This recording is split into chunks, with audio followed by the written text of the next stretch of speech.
Hey everyone, welcome to Serial Soul. Today I want to argue that Titanic is not a love story. I know that sounds wrong. For almost 30 years, people have called it the greatest romance ever put on film. But if you watch it closely, the movie is not about falling in love. It is about letting go. Every single character on that ship is holding on to something. Rose to a life she never chose. Cal to a woman he thinks he owns. Ruth to a family name with no money behind it, Captain Smith to his reputation, and the ship itself to the idea that it could never sink. And Jack, the one person who holds on to nothing, is the one who teaches everyone else what freedom actually looks like. Tonight I am going to walk through this film piece by piece and show you how James Cameron built every character, every scene, and every symbol around one idea. The things we refuse to let go of are the things that sink us. So get comfortable. This one goes deep. But before we begin, I'd just like to kindly ask you all to subscribe. It's completely free, and it really helps us improve the videos for this wonderful community we've managed to build. Anyway, that's enough. Let's begin. A ship built on the illusion of control. There is a reason James Cameron opens his film not with the love story, but with the wreck. Before we ever see Rose or Jack, before we hear a single word about romance or class or freedom, Cameron takes us 2.5 miles below the surface of the Atlantic Ocean. We see the rusted remains of what was once the most celebrated ship in the world, sitting in total darkness, covered in sea growth, broken in half. It is a ghost, and Cameron wants us to sit with that image before anything else, because the entire movie that follows is really about one question. How did something so big, so confident, so certain of itself end up here? That question is not just about a ship, it is about people. It is about all of us. When Cameron later talked about what the Titanic meant to him, he did not talk about romance first. He talked about pride. He said the Titanic is a story about the hubris of the ship owners, about a society that was so caught up in progress and technology that it believed nothing could go wrong. Everything looked like there would be a great future, and the Titanic stood for that belief. Then the unthinkable happened. Cameron saw the Titanic as a floating symbol of a world that refused to accept its own limits. The people who built it, the people who funded it, the people who sailed on it at full speed through an ice field in the middle of the night, they all shared one thing in common. They held on too tightly to the idea that they were in control. And that is exactly where the theme of letting go begins. The film makes this point in layers. It does not just tell you that pride is dangerous. It shows you, through character after character, scene after scene, how the refusal to let go of control, of image, of power, of the belief that you are untouchable, leads to destruction. And it starts at the very top. Take Bruce Ismay. In the film, Ismay is the managing director of the White Star Line, the company that owns the Titanic. He is not a villain in the traditional sense. He does not twirl a mustache or plot anyone's downfall. He is something more common and more dangerous than that. He is a man who cares deeply about appearances. When the ship is being discussed at dinner, Ismay cannot help himself. He wants the press to marvel at the ship's speed. He wants headlines. He wants the maiden voyage of the Titanic to be an event that the whole world talks about. So he pressures Captain Smith to push the ship faster, to light more boilers, to arrive in New York ahead of schedule, not because it is safe, not because it is smart, but because it will look good. There is a small but telling moment early in the film where Rose makes a joke at Ismay's expense. She mentions Dr. Freud and suggests that his ideas about men being obsessed with size might interest Ismay. It is played for humor, but it cuts deep. Cameron is telling us, right there at the dinner table, that the Titanic is not really about engineering or progress. It is about ego. The ship exists because men like Ismay need to feel powerful. They need the world to look at what they have built and be amazed. And they are so attached to that feeling, so unwilling to let go of it, that they will ignore every warning sign the ocean throws at them. Ismay is not the only one. When Rose's mother Ruth first sees the ship at the dock in Southampton, she says, "So this is the ship they say is unsinkable." And Cal, without missing a beat, responds. He calls it unsinkable. He says God himself could not sink this ship. That line is not just arrogance. It is a window into how Cal sees the entire world. To Cal, money and power make you safe. They make you untouchable. If you are rich enough, if your ship is big enough, if your name carries enough weight, then the rules of nature do not apply to you.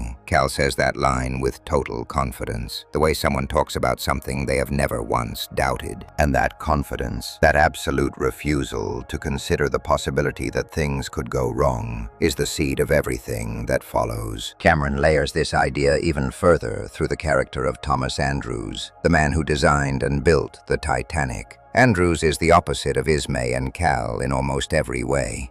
He is humble, kind, and honest.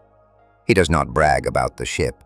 In fact, when Rose asks him about the lifeboats, Andrews admits something quietly devastating.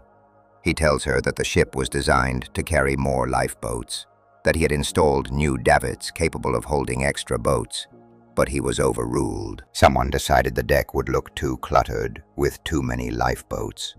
The concern was not safety. It was appearance. How the ship looked mattered more than whether people would survive if something went wrong. Think about that for a moment. The decision to reduce the number of lifeboats on the Titanic was made because someone did not want the deck to look messy. That is not just poor planning.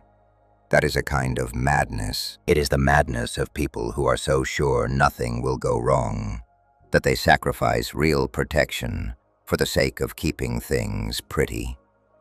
Andrews knows this. You can see it in his face when he talks to Rose. He reassures her, tells her he has built the ship strong and true. But there is something underneath his words, a quiet worry, a sense that he knows the truth, but has been told to keep quiet about it. Andrews is the one person in the film who understands the risk, but is not in a position of power to change it. He let the people above him make the call, and now he has to live and eventually die with the result. When the iceberg finally hits, the illusion shatters in a matter of minutes. Andrews is called to the bridge to assess the damage. He kneels on the floor, studies his blueprints, and delivers the news that no one wants to hear. The ship can stay afloat with 4 of its compartments flooded, but not 5. 5 compartments have been breached. From this moment, no matter what they do, the Titanic will sink. It is, as he puts it, a mathematical certainty. And this is where the scene becomes something truly powerful. Because Ismay, standing right there in the room, hears this, and his response is denial. He says the ship cannot sink. Not that he does not believe it, not that he needs more information. He says it cannot happen, as if saying it out loud will make it true. As if the force of his belief, the weight of his investment, the size of his ego, can somehow overrule the laws of physics.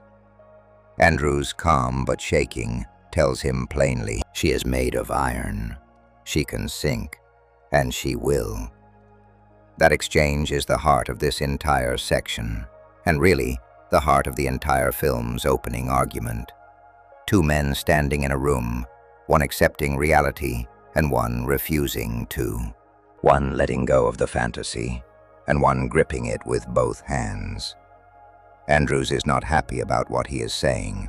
You can see the sweat on his face, the tremble in his voice. This is his ship. He built it.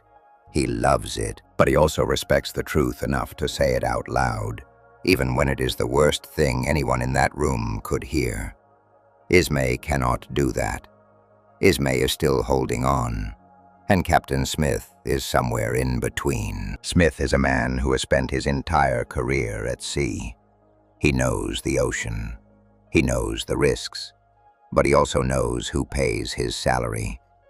When Ismay pushes him to go faster, Smith does not push back hard enough. When the iceberg warnings come in, Smith does not slow down enough. He makes the quiet, human mistake of going along with the people in power, of trusting that the ship really is as safe as everyone says it is. Smith does not ignore the danger because he is stupid.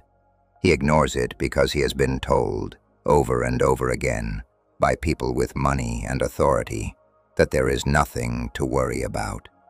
He lets their confidence replace his own judgment, and by the time he realizes the truth, it is too late. This is what Cameron is really exploring in the first act of the film. Not just the story of a ship hitting ice, but the story of what happens when people refuse to accept that they are not in control. The Titanic is a floating monument to that refusal. Every piece of it, the grand staircase, the chandeliers, the first-class dining room, the Turkish baths, the squash courts, is designed to make you feel like you have conquered the ocean, like the sea is just a floor beneath your feet, and not a force that could swallow you whole. The people on board are not sailing across the Atlantic. They are pretending the Atlantic does not exist, and that is the first and most important lesson the film teaches about letting go. Before you can let go of anything, grief, love, fear, the past, you first have to let go of the idea that you are in charge. You have to accept that the world is bigger than you, that nature is stronger than steel, that no amount of money or confidence or technology can guarantee your safety. The Titanic could not learn that lesson. The ship went down because the people responsible for it held on too tightly to their own greatness. Cameron once compared the disaster to a broader picture of society. He described how the Titanic had first class, second class, third class, and the crew, the rich, the middle class, the lower class, and the government. The wealthy influenced the people steering the ship, and they were driving it way too fast, playing with the lives of everyone on board. And when they finally saw the danger ahead, it was too late to turn. That is not just a description of 1912. That is a description of what happens anytime people in power convince themselves they are above consequences. The wreck at the bottom of the Atlantic is proof that they were wrong. 2.5 miles down, in total darkness, sitting in silence for over 100 years. That is where the illusion of control ends up. That is where holding on too tightly takes you. Before we move on, if you're enjoying this analysis, please consider subscribing. It helps the channel tremendously. But the Titanic's hubris is only the backdrop. It sets the stage, because while the ship was built on pride and false confidence, there was someone on board who was drowning in a completely different way. Not in the ocean, but in a life she never chose and could not escape. Section 2. Rose before Jack. A life she couldn't let go of. To understand what Titanic teaches about letting go, you first have to understand what it looks like when someone is trapped. Not trapped in a room or behind a locked door, but trapped inside a life. A life that looks perfect from the outside, but feels like a prison from within. That is where we find Rose DeWitt Bukater at the start of this film. When the Titanic leaves Southampton on its maiden voyage, Rose is 17 years old. She is beautiful, well-dressed, and engaged to one of the wealthiest men on the ship. She has a first-class suite, fine clothes, and a seat at a table with some of the most powerful people in the world. If you looked at her from across the deck, you would think she had everything. You would think she was the luckiest girl alive. But Cameron does something clever with Rose's very first scene. As she steps out of the car at the dock and looks up at the Titanic for the first time, she is not impressed. She says the ship does not look any bigger than the Mauretania. Cal, her fiancé, scolds her for not being excited enough.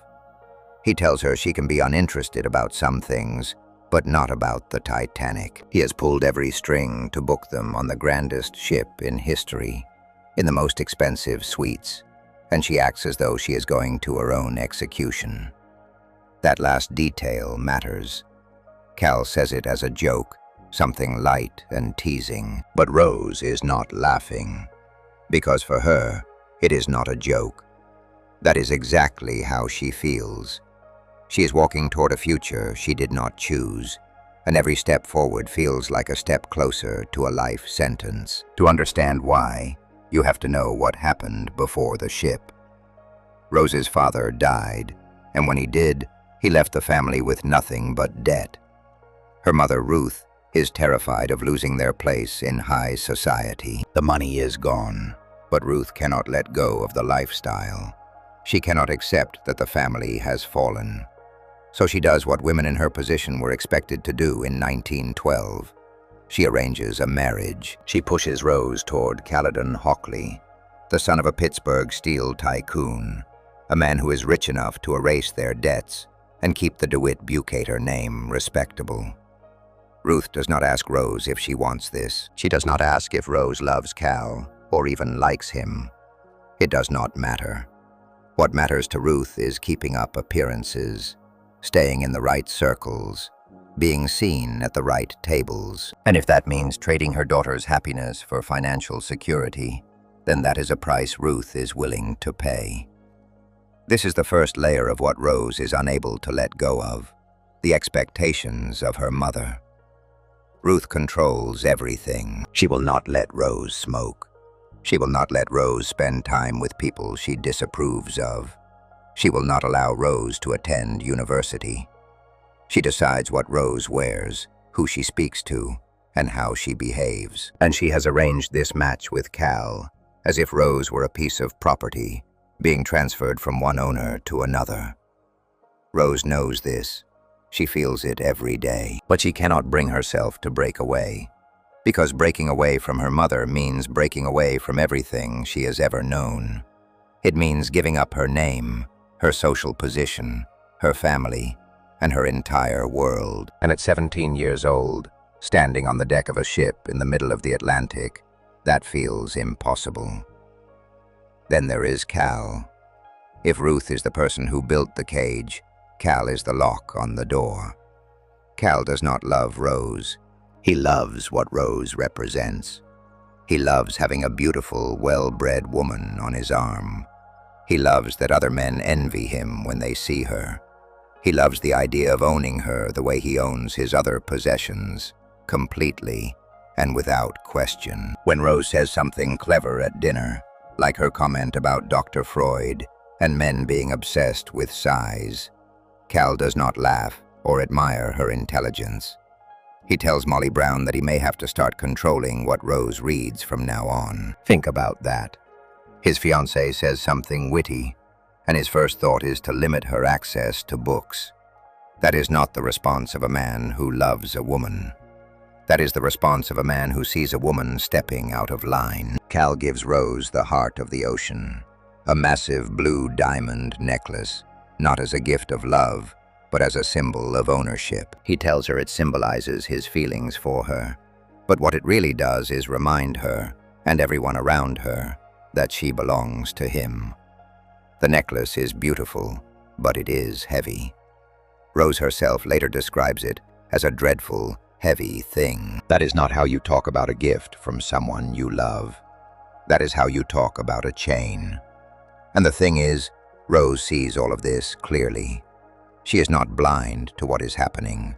She knows what her life will look like if she stays on this path. There is a scene in the film where Rose sits at dinner in the first-class dining saloon, surrounded by people in conversation.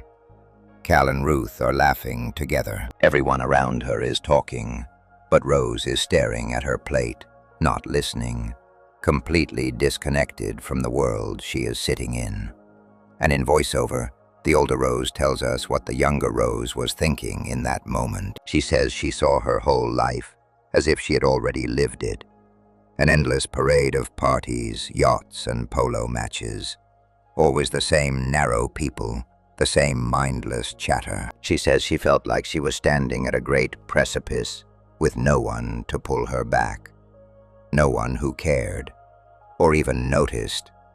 That word, precipice, is not a random choice, because shortly after that dinner, Rose does find herself standing at a precipice, a real one.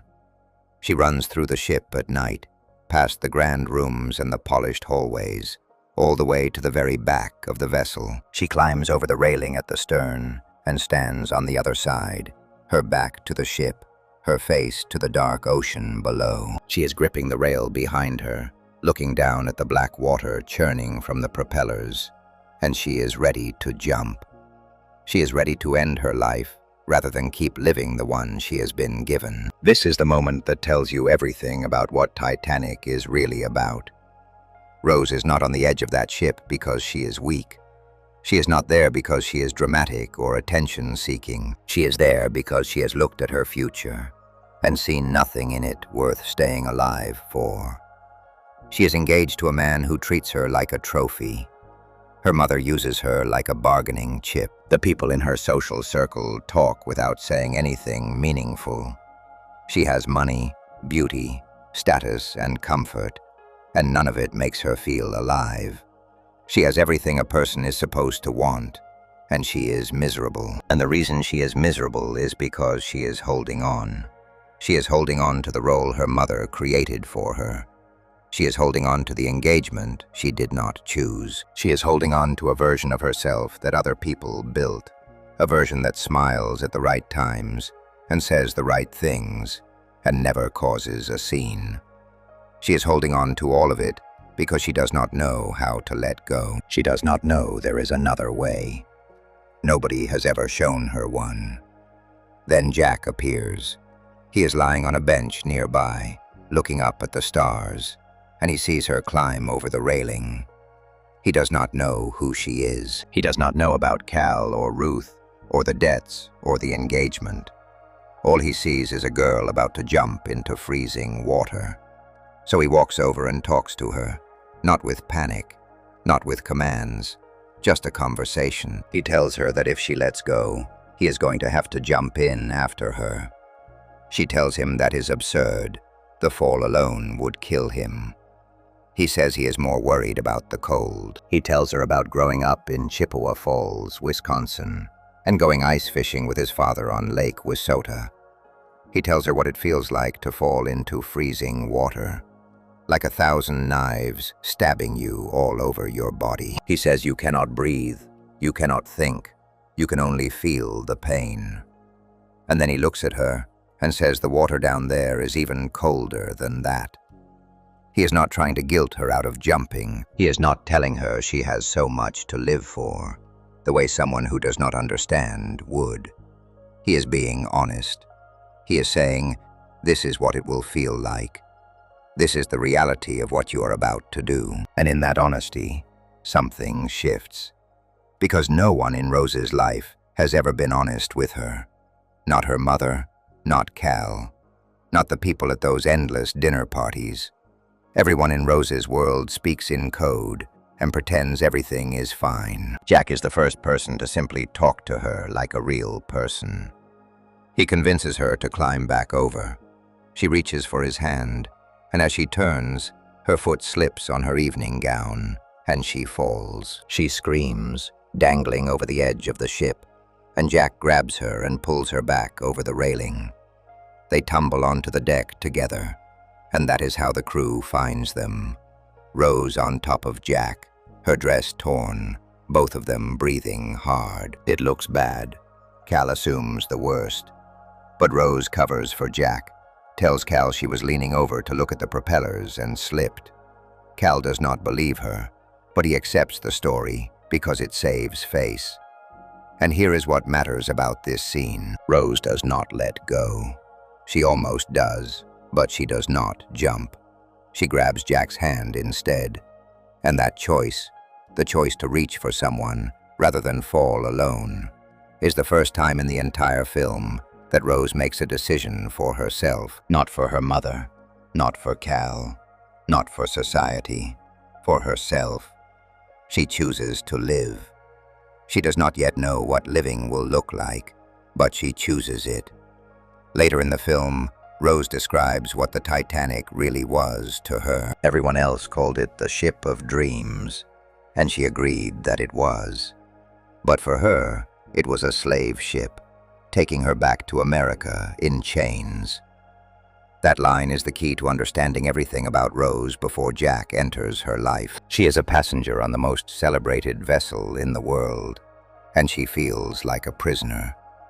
She has a first-class ticket and a diamond around her neck, and she is drowning long before the ship ever hits the iceberg. The lesson here is one that a lot of people can relate to, even if they have never set foot on a ship. Sometimes the things that look like blessings are actually the things keeping you trapped. Sometimes the life everyone else wants for you is the life that is slowly destroying you. And sometimes the hardest thing to let go of is not a person or a memory. It is an entire identity. Rose's identity as a DeWitt Bucator, as Cal's fiancée, as Ruth's obedient daughter, as a first-class woman with a first-class life. That identity is killing her. She knows it, but she does not yet know who she would be without it. Before we move on, if you're enjoying this analysis, please consider subscribing. It helps the channel tremendously. That is about to change, though, because the man who pulled her back over that railing is not just any man. He is the opposite of everything she has ever known, and he is about to show her what it actually looks like to live free. Section 3. Jack Dawson and the Philosophy of Traveling Light. If Rose represents someone who is drowning under the weight of everything she is holding on to, then Jack Dawson is the answer to the question she has not yet learned how to ask. What does it look like to live without all of that weight? What does it feel like to move through the world with nothing tying you down? Jack does not just show her the answer. He lives it every single day, in every choice he makes, from the moment we first meet him to the moment he takes his last breath. Jack is 20 years old when he boards the Titanic. He was born near Chippewa Falls, Wisconsin, and his parents died when he was 15 in a fire, which forced him to start living on his own and eventually travel the world. Think about that for a second. At 15, an age when most people are still going to school and living at home, Jack lost everything. His family, his house, his safety net. He had no money, no connections, and no one to fall back on. Most people in that situation would be crushed. They would spend years trying to rebuild what they lost, trying to get back to something stable, something familiar. Jack went the other direction entirely. He let go. Not because he did not care about what he lost, not because it did not hurt, but because holding on to a life that no longer existed was not going to help him build a new one. So he started moving. He went to Monterey and worked on a squid boat, then to the pier at Santa Monica, Los Angeles, and then to Paris, where he drew portraits for 10 cents apiece. He picked up odd jobs on tramp steamers to get from one place to the next. He carried a leather folder of his drawings, and not much else. He slept under bridges when he had to, and he did not complain about any of it. Not because his life was easy, but because he understood something that most of the people on that ship never figured out. That freedom is not about having everything. It is about not needing everything. This is the thing that makes Jack such an important character in a film about letting go. He is not rich. He is not powerful. He does not have a plan or a career or a 5-year goal. He has a talent for drawing, a good heart, and a way of looking at the world that treats every day like a gift. And Cameron does not present this as a flaw. He presents it as wisdom. Jack is not a failure who has not yet made it. He is a man who has already figured out what matters. You see this most clearly at the first-class dinner. After saving Rose from the stern, Cal reluctantly invites Jack to dine with them the following evening as a thank you. Jack shows up in borrowed clothes. Molly Brown, the one first-class passenger who does not look down on people, helps him get ready and tells him to remember that the rich love money, so he should pretend he owns a gold mine and he will be in the club. But Jack does not pretend. He does not lie about who he is or where he comes from. When Colonel Gracie asks if he is related to the Boston Dawsons, Jack simply says he is from the Chippewa Falls Dawsons. No shame, no apology, just honesty. And then comes the moment that defines Jack's entire character. Ruth, Rose's mother, asks him in a tone that is clearly meant to embarrass him about the living conditions in third class. She knows he is poor. She wants the table to know it too. But Jack does not take the bait. Instead, he talks openly about his life. He tells the table he has everything he needs right there with him. He has air in his lungs and a few blank sheets of paper. He loves waking up in the morning, not knowing what is going to happen, or who he is going to meet, or where he is going to end up. Just the other night, he was sleeping under a bridge, and now here he is on the grandest ship in the world, having champagne with these fine people. He says he figures life is a gift, and he does not intend on wasting it. You never know what hand you are going to get dealt next. You learn to take life as it comes at you, to make each day count. That is not a speech from a man who is ashamed of his life. That is a speech from a man who has made peace with uncertainty. Jack has nothing, and he knows it, and he is grateful anyway. He is not pretending to be rich. He is not trying to impress anyone.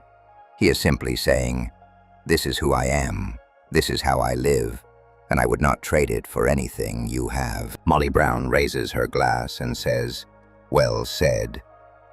Rose looks at him across the table like she is seeing something for the first time. And she is. She is seeing a person who is free. Not free because of his money. Free because of the lack of it. Free because he has let go of the need for all the things that are slowly suffocating her. The contrast between Jack and everyone else at that table could not be sharper. Cal measures his worth by his bank account. Ruth measures hers by her social standing. Ismay measures his by the size of his ship. They are all holding on to something. Wealth, status, reputation, power. And that grip is so tight, it has made them blind to the actual experience of being alive. Jack does not hold on to anything. He moves through the world with open hands. And that is exactly what makes him dangerous to people like Cal and Ruth. Not because he is a threat to their money, but because he is proof that their money does not matter. After dinner, when the men retire to the smoking room for brandy and cigars, Jack does not join them.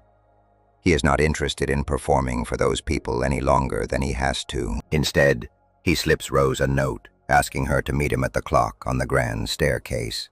And when she does, he does not take her to a fancy restaurant or a private lounge. He takes her to a real party, down in third class, where the Irish passengers are playing music and people are dancing and drinking and laughing and stomping their feet on the floor. Rose has one of the most fun and best times of her life, because she is able to forget about the dreadful first-class life she must continue to live. She dances with Jack. She challenges Tommy and some of the men by standing on the tips of her toes, a ballet trick that surprises them all. She drinks a full pint of beer. She is wild and alive, and completely herself for the first time on this entire voyage. This is what Jack gives Rose. Not money, not security, not a plan. He gives her permission to exist without performing. Down in third class, nobody cares about her last name. Nobody cares who she is engaged to or what her mother thinks. They just care that she showed up and that she is having a good time. And for Rose, who has spent her entire life being watched and judged and controlled, that is the most valuable thing anyone has ever offered her.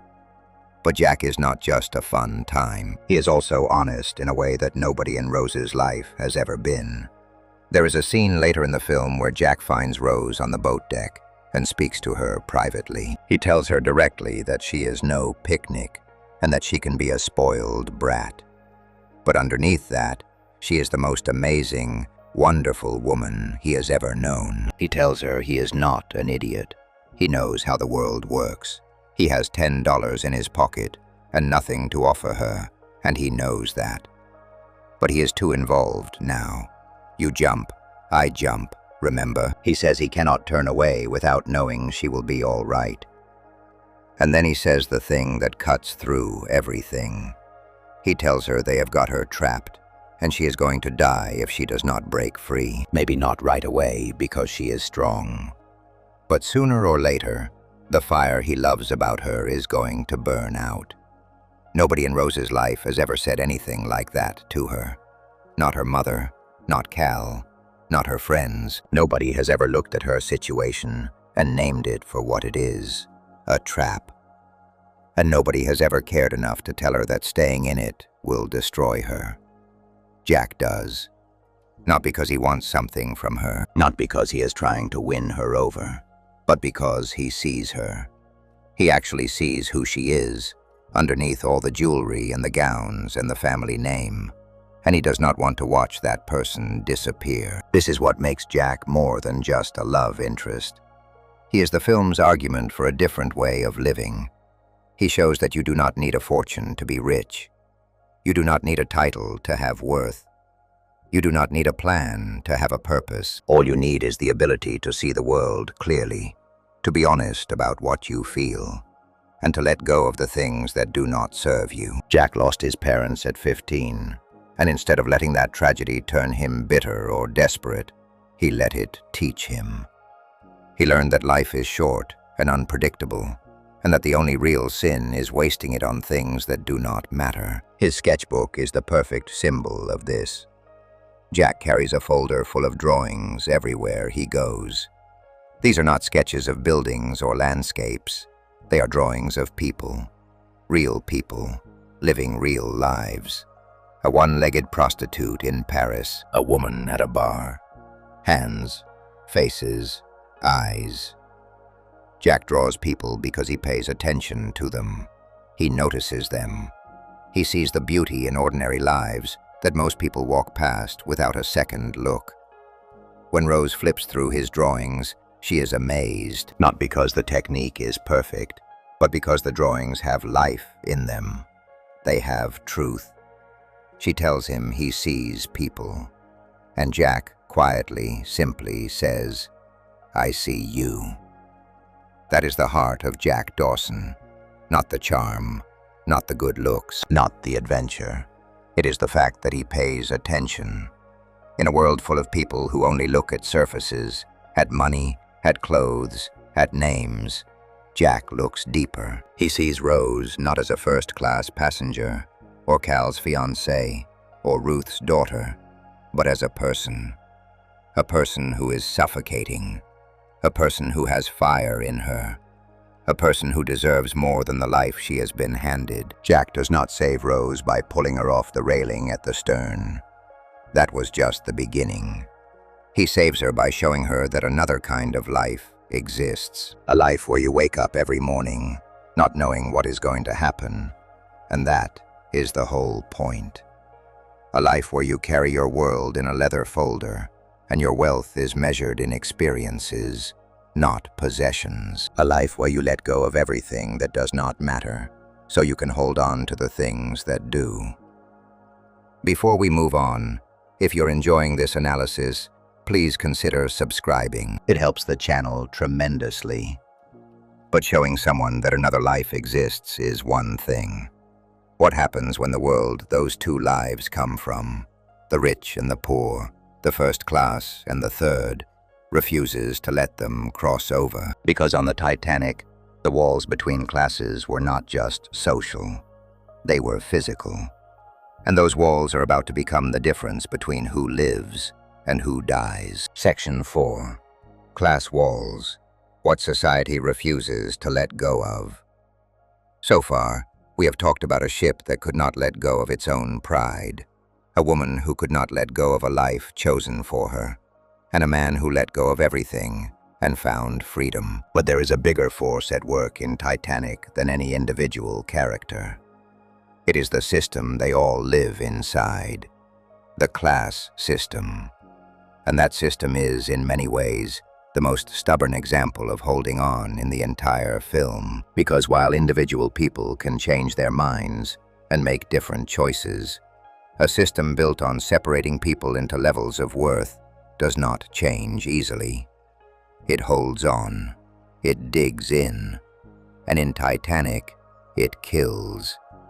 Cameron understood this. He did not just make a love story. He made a love story that could only exist because two people from opposite ends of the social ladder found each other on a ship that was designed, from the ground up, to keep them apart. The Titanic was not just a boat. It was a floating model of the world in 1912. First class at the top, with the grand staircase and the chandeliers and the Parisian cafes. second class in the middle, respectable but unremarkable, and third class at the bottom, crammed into small cabins near the engines, sharing space with families from a dozen different countries who barely spoke the same language. Every floor of that ship told you where you belonged, and every wall, every gate, every staircase between those floors was there to make sure you stayed in your place. You see this separation from the very first minutes of the film. When the Titanic leaves Southampton, the camera shows us both worlds. Up top, Rose steps out of a car and walks past porters carrying mountains of luggage. Down below, Jack and Fabrizio sprint along the dock, having won their tickets in a poker game just minutes earlier. Rose boards through a grand entrance. Jack barely makes it on before the gangway is pulled up. Same ship, same ocean, same destination, completely different realities. Cameron fills the film with small moments that show how deep this divide goes. When Jack is on the third-class deck early in the voyage, his friend Tommy Ryan watches the first-class dogs being walked by a crew member and makes a bitter observation. He says that is typical. First-class dogs come down to their deck to relieve themselves. Then Jack replies that at least now they know where they rank. Tommy responds, "Like we could forget." It is a quick exchange, barely a few seconds, but it says everything. The people in third class are not confused about their position. They know exactly where the world has placed them. They just have no power to change it. And the people in first class are just as aware of the divide. They simply benefit from it, so they do not question it. Rose describes Molly Brown as someone her mother called new money, because Molly's husband had struck gold out west rather than inheriting his wealth. When Molly approaches the lunch table, a countess says, "Look, here comes that vulgar brown woman." And Ruth tells the group to get up quickly before she sits with them. Think about that. Molly Brown is a first-class passenger. She paid the same fare. She is eating the same food, sleeping in the same kind of suite, sitting in the same room. But because her money is new and not old, because it came from hard work and luck rather than from a family name, she is treated like she does not belong. Ruth and her friends are not just protecting their wealth, they are protecting a story. The story that some people are born better than others, and that money only counts if it has been in the family long enough to feel natural. That is not a belief based on truth.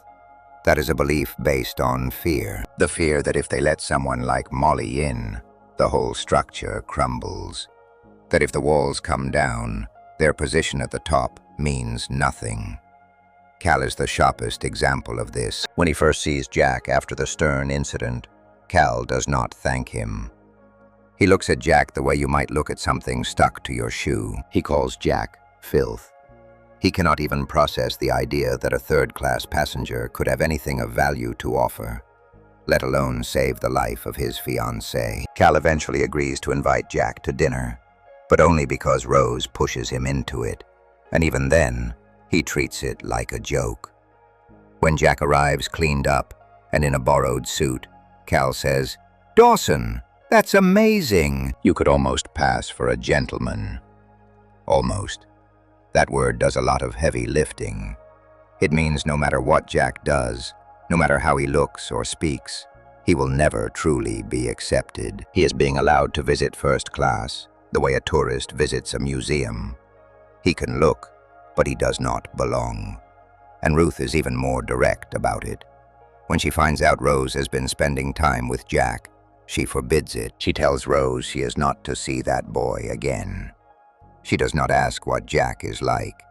She does not care that he saved her daughter's life. All she knows is that he is poor, and that is disqualifying. Ruth tries to compensate for her own family's shaky financial position by holding men like Jack and new money like Molly Brown in contempt, and by behaving in a flagrantly elitist manner. Ruth is broke. The DeWitt Bouqueters are living on borrowed time. And yet Ruth clings to the social ladder, as if letting go of it would kill her. She would rather force her daughter into a loveless marriage with a cruel man then admit that the family has fallen. This is the core of what Cameron is saying about class in this film. The people at the top of the ladder are not holding on to wealth for survival. They are holding on to the ladder itself. The hierarchy, the order, the idea that the world is divided into better and worse, and that they are on the right side. It does not matter that Rose is miserable. It does not matter that Cal is abusive. It does not matter that Molly Brown is the kindest and most practical woman at the table. What matters is the structure. The structure must be preserved, and anyone who threatens it, a poor artist from Wisconsin, a new money socialite from Colorado, a 17-year-old girl who would rather jump off the back of a ship than keep pretending, must be pushed back into place. Now here is where this theme stops being just a social observation and becomes something much darker. Because those class walls, the ones that were built to keep people in their place during the good times, become death sentences during the bad times. In the film, when the iceberg hits and the ship begins to take on water, Cameron shows us two very different realities unfolding at the same time. Up on the boat deck, first-class passengers are escorted to lifeboats by officers. Women and children are called forward. Men stand aside. There is fear, yes, but there is also a kind of order. The wealthy are being saved first, not because anyone says it out loud, but because they are already in the right place. They are already on the upper decks, near the boats, with crew members who know their names. Down below, it is a completely different story. In the film, Jack, Fabrizio, and Tommy find third-class passengers being kept far from the deck and locked behind gates, which leads them to use a wooden bench as a battering ram to bring the gate down, so they can all have a chance to save themselves. There is a scene where Tommy Ryan stands at one of those gates, water rising behind them, and shouts for the steward to let them through. He says there are women and children down there, begging for a chance. The steward, terrified and overwhelmed, refuses to open the gate. He does not have orders. He does not know what to do. So he does the only thing the system has trained him to do. He keeps the gate closed. Cameron also shows us another scene where Jack and Rose are trapped behind a locked gate, deep in the lower decks, as the water floods toward them. A panicked steward tries to unlock it, drops the key into the rising water, and runs away. Jack has to dive under the water to find the key and unlock the gate himself. They barely make it out. And the point Cameron is making is not subtle, but it does not need to be. The system that divided these people during the voyage is now dividing them during the disaster. The same walls that kept third class out of first class during dinner are now keeping them away from the lifeboats during the sinking. The only difference is that during dinner, the worst that happened was embarrassment. During the sinking, the consequence is death. Ruth, sitting in a lifeboat, asks whether the lifeboats will be seated according to class and whether they will be too crowded. Rose, standing right next to her, snaps. She tells her mother to shut up. She says the water is freezing and there are not enough boats, not enough by half. Half the people on this ship are going to die. And Cal, without missing a beat, replies, "Not the better half." That single line tells you everything. Even now, even with the ship breaking apart beneath their feet, Cal still believes that the rich are worth more than the poor. He still believes that class determines who deserves to live. He has not let go of a single thing, even as the ocean is about to swallow everything. And then there is Molly Brown. Molly is scorned by the other first-class passengers for being new money, but she retains her warmth and humanity in a way that they do not. After the ship goes down, Molly is in a lifeboat that still has room. She argues with the crewman in charge, begging him to turn back and pick up survivors. The people in the water are screaming. They are freezing to death. And Molly wants to go back for them. But the other passengers in the boat are afraid. They worry that if they go back, the people in the water will swamp the boat. They choose their own safety over the lives of the people dying behind them. Molly is overruled. This is the moment where Cameron makes his biggest point about class and letting go. The system survived the sinking, not the ship, not the passengers. The system, the belief that some lives matter more than others, that comfort matters more than courage, that staying safe matters more than doing what is right. That belief floated in those lifeboats long after the Titanic went under. The people who could have gone back and saved more lives chose not to. Not all of them, but enough of them. And the reason was the same reason the gates were locked, the same reason Ruth wanted the lifeboats seated by class, the same reason Cal said, "Not the better half."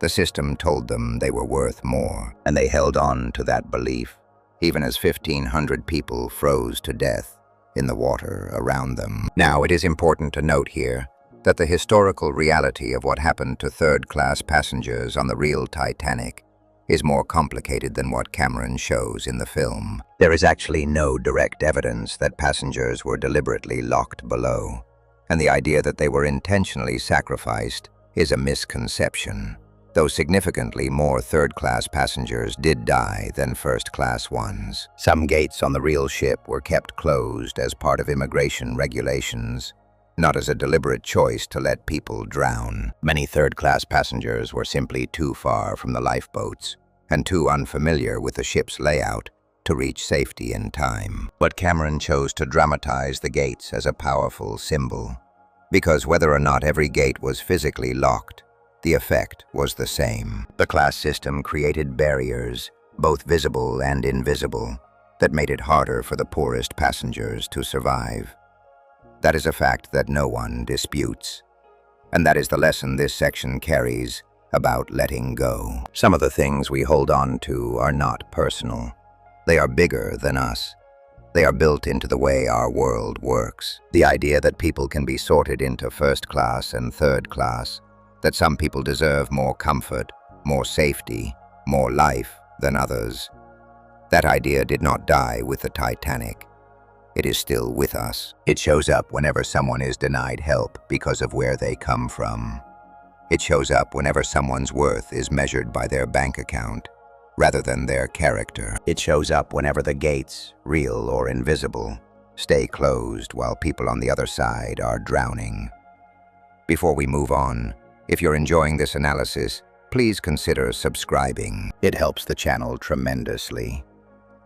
The Titanic could not let go of its class system, and that system helped kill 1,500 people. But there was one person on that ship who held on to the class system tighter than anyone, who used it as a weapon, who believed that money and power made him untouchable. And his story might be the clearest warning in the entire film about what happens when you refuse to let go of the need to own everything around you, including people. Section 5.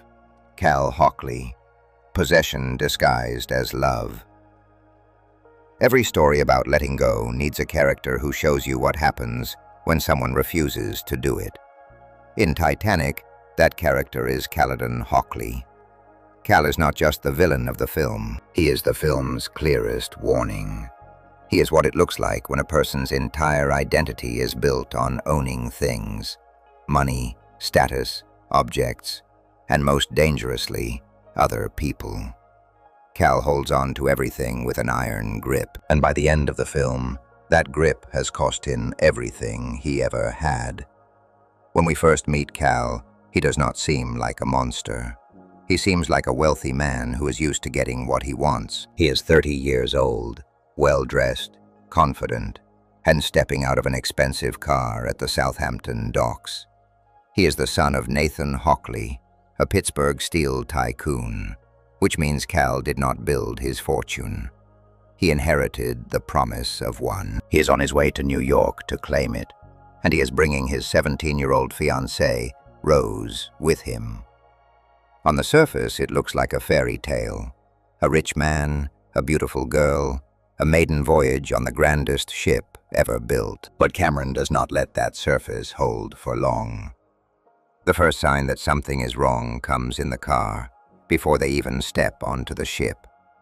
Cal has booked the most expensive suites on the Titanic. He has pulled every string, spent every dollar, done everything in his power to make this trip extraordinary. And Rose looks like she is going to a funeral. She says she felt like black. Cal tells her he could not let her wear black on sailing day because it is bad luck. He does not ask her why she wanted to wear black. He does not ask if she is okay. He simply tells her what she will and will not wear. It is a tiny moment, over in a few seconds, but it tells you everything you need to know about how Cal sees this relationship. He is not asking Rose to be his partner. He is telling her what to do. And that pattern, the pattern of control disguised as care, runs through every single interaction Cal has with Rose for the rest of the film. Take the way he handles Rose's interest in art. When Rose has paintings she purchased loaded onto the ship, Cal looks at them and dismisses them. She has bought works by Picasso, Monet, and Degas. Cal says the artist will never amount to anything and that she was overcharged. He is not just wrong about the art. He is telling Rose that her taste, her opinions, her eye for beauty, none of it matters. His judgment overrules hers. And when Rose makes a clever comment at dinner about Dr. Freud and men being obsessed with size, Cal does not admire her mind. He tells Molly Brown that he may have to start controlling what Rose reads from now on. A woman says something intelligent, and Cal's first instinct is to cut off her access to ideas. That is not love. That is fear. Fear of a woman who thinks for herself. Fear of a person he cannot fully control. Then there is the cigarette. During lunch with Ismay, Andrews, Ruth, and Molly Brown, Rose lights a cigarette. Cal reaches over, takes it out of her hand, and puts it out. He tells her he does not like it. He does not ask her to stop. He does not explain why it bothers him. He simply takes it away. In front of everyone at the table. This is a man who believes he has the right to reach into another person's space and remove whatever he does not approve of. Not because it is harmful, not because it affects him, but because it is not what he wants. And what Cal wants is the only thing that matters in Cal's world. The Heart of the Ocean necklace is the most obvious symbol of this.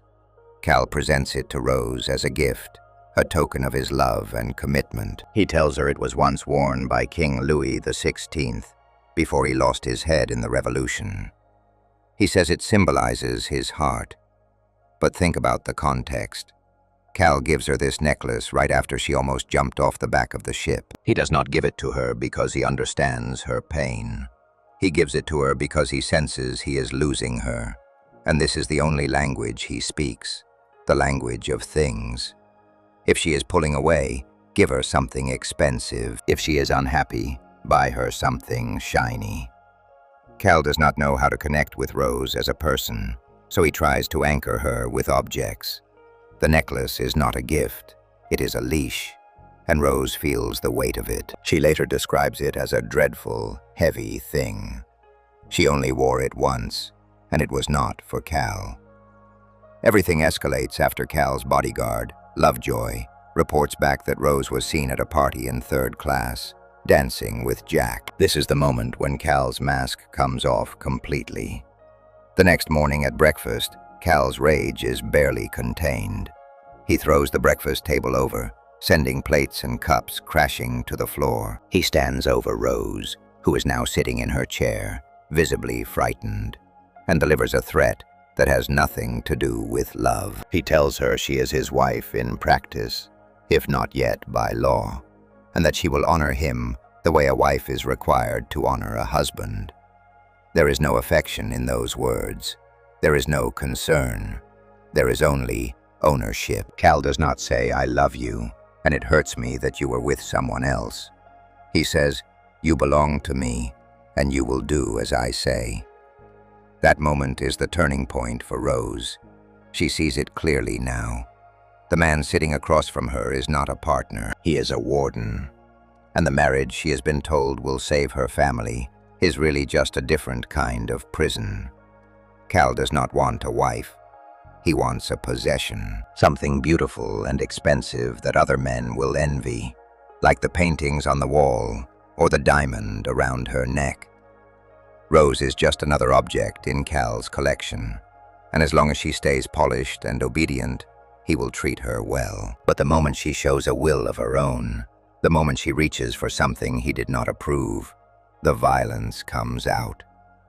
And it gets worse. When Cal discovers that Jack has drawn Rose wearing nothing but the heart of the ocean, he is not heartbroken. He is enraged. Not because he has lost the woman he loves, but because someone has touched something that belongs to him. His response is not grief. It is revenge. He has Lovejoy slip the diamond into Jack's coat pocket and then accuses Jack of stealing it. He frames an innocent man. He has Jack dragged away in handcuffs, locked to a pipe below deck, on a ship that is about to sink. Cal does not care if Jack dies. In fact, he probably hopes he will. Because in Cal's mind, Jack did not just fall in love with Rose. Jack stole from him, and Cal cannot let that go. But Cameron does not stop there. He pushes Cal even further during the sinking, and what we see is a man who has lost all pretense of decency. Cal chases Jack and Rose through the flooding ship with a gun, firing at them as water pours in around them. He is literally trying to kill them.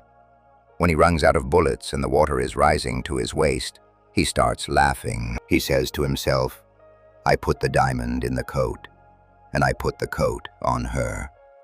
He realizes he gave his fortune away in a moment of rage, and even in the middle of a disaster, even surrounded by death, his first thought is about the money, not about Rose, not about the 1,500 people who are about to die. The diamond. And then comes Cal's most revealing moment. When the lifeboats are nearly gone and chaos has taken over the deck, Cal spots a small child, lost and crying. He picks the child up, not to save her, not because he cares about a little girl whose parents are probably already dead. He picks her up because having a child in his arms gives him an excuse to get on a lifeboat. The officers are letting women and children board. Cal uses a child as a prop, as a tool, as another thing he can hold in his hands to get what he wants. He survives the sinking by pretending to be a father. It is the final, ugly act of a man who treats every living thing around him as something to be used. After the sinking, Rose reveals what happened to Cal. He survived. He made it to New York. He married someone else and inherited his millions. For a while, it probably looked like Cal won. He had the money, the name, the status, all the things he spent his life holding on to. But the stock market crash of 1929 wiped him out. His steel company went under.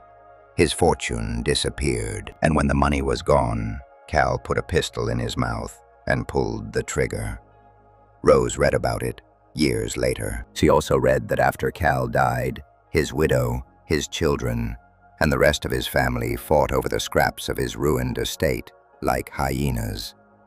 That ending is not an accident. Cameron is making a point. Cal spent his entire life holding on to things: money, status, power, a woman he treated like property, a diamond he used as a symbol of control. And when the one thing he truly valued, his wealth, was taken from him, he had nothing left. Nothing inside him. No love, no memories, no sense of self that existed apart from his bank account. Cal could not survive the loss of his fortune the way Rose survived the loss of Jack. Because Cal never had anything real to begin with. He held on to everything, and in the end, he had nothing. That is what makes Cal such an important character in a film about letting go. He is the opposite of the film's message. He is what happens when you grip so tightly that your hands become claws. When you confuse ownership with love. When you define yourself entirely by what you have, rather than who you are.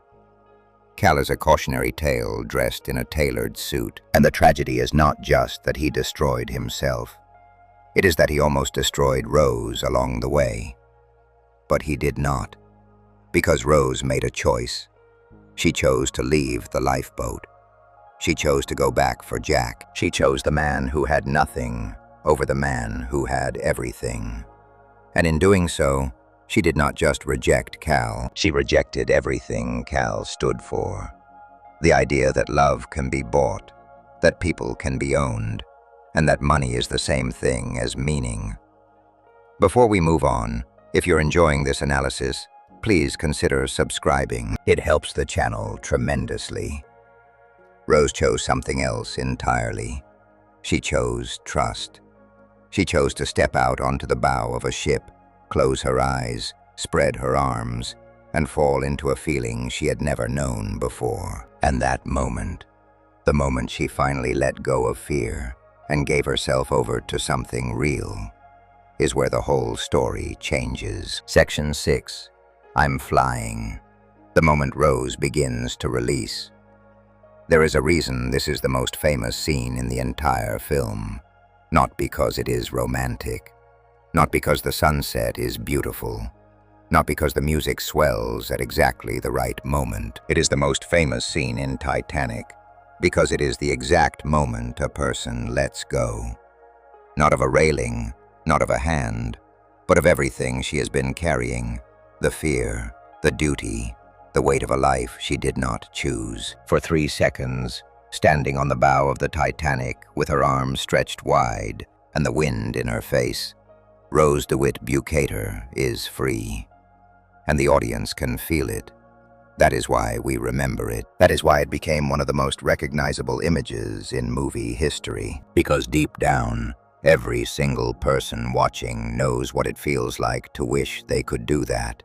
To stand at the front of something, close their eyes, let go of everything, and fly. But to understand why this moment matters so much, you have to understand everything that came before it. Because Rose did not just walk up to that railing and decide to be free. She fought her way there. She almost did not make it, and the fact that she did is what makes the scene so powerful. Let us go back a few hours in the film's story. It is the afternoon of April 14th.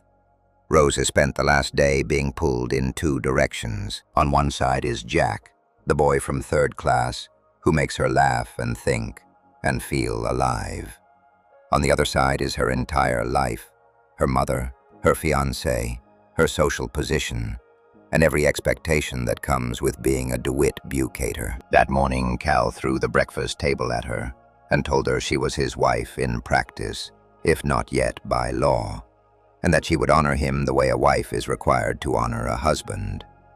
Rose was terrified. Then her mother, Ruth, came to her and reminded her of the reality of their situation, that without Cal's money, they would be out on the street, that their family name would mean nothing, that everything they had left depended on this marriage going through.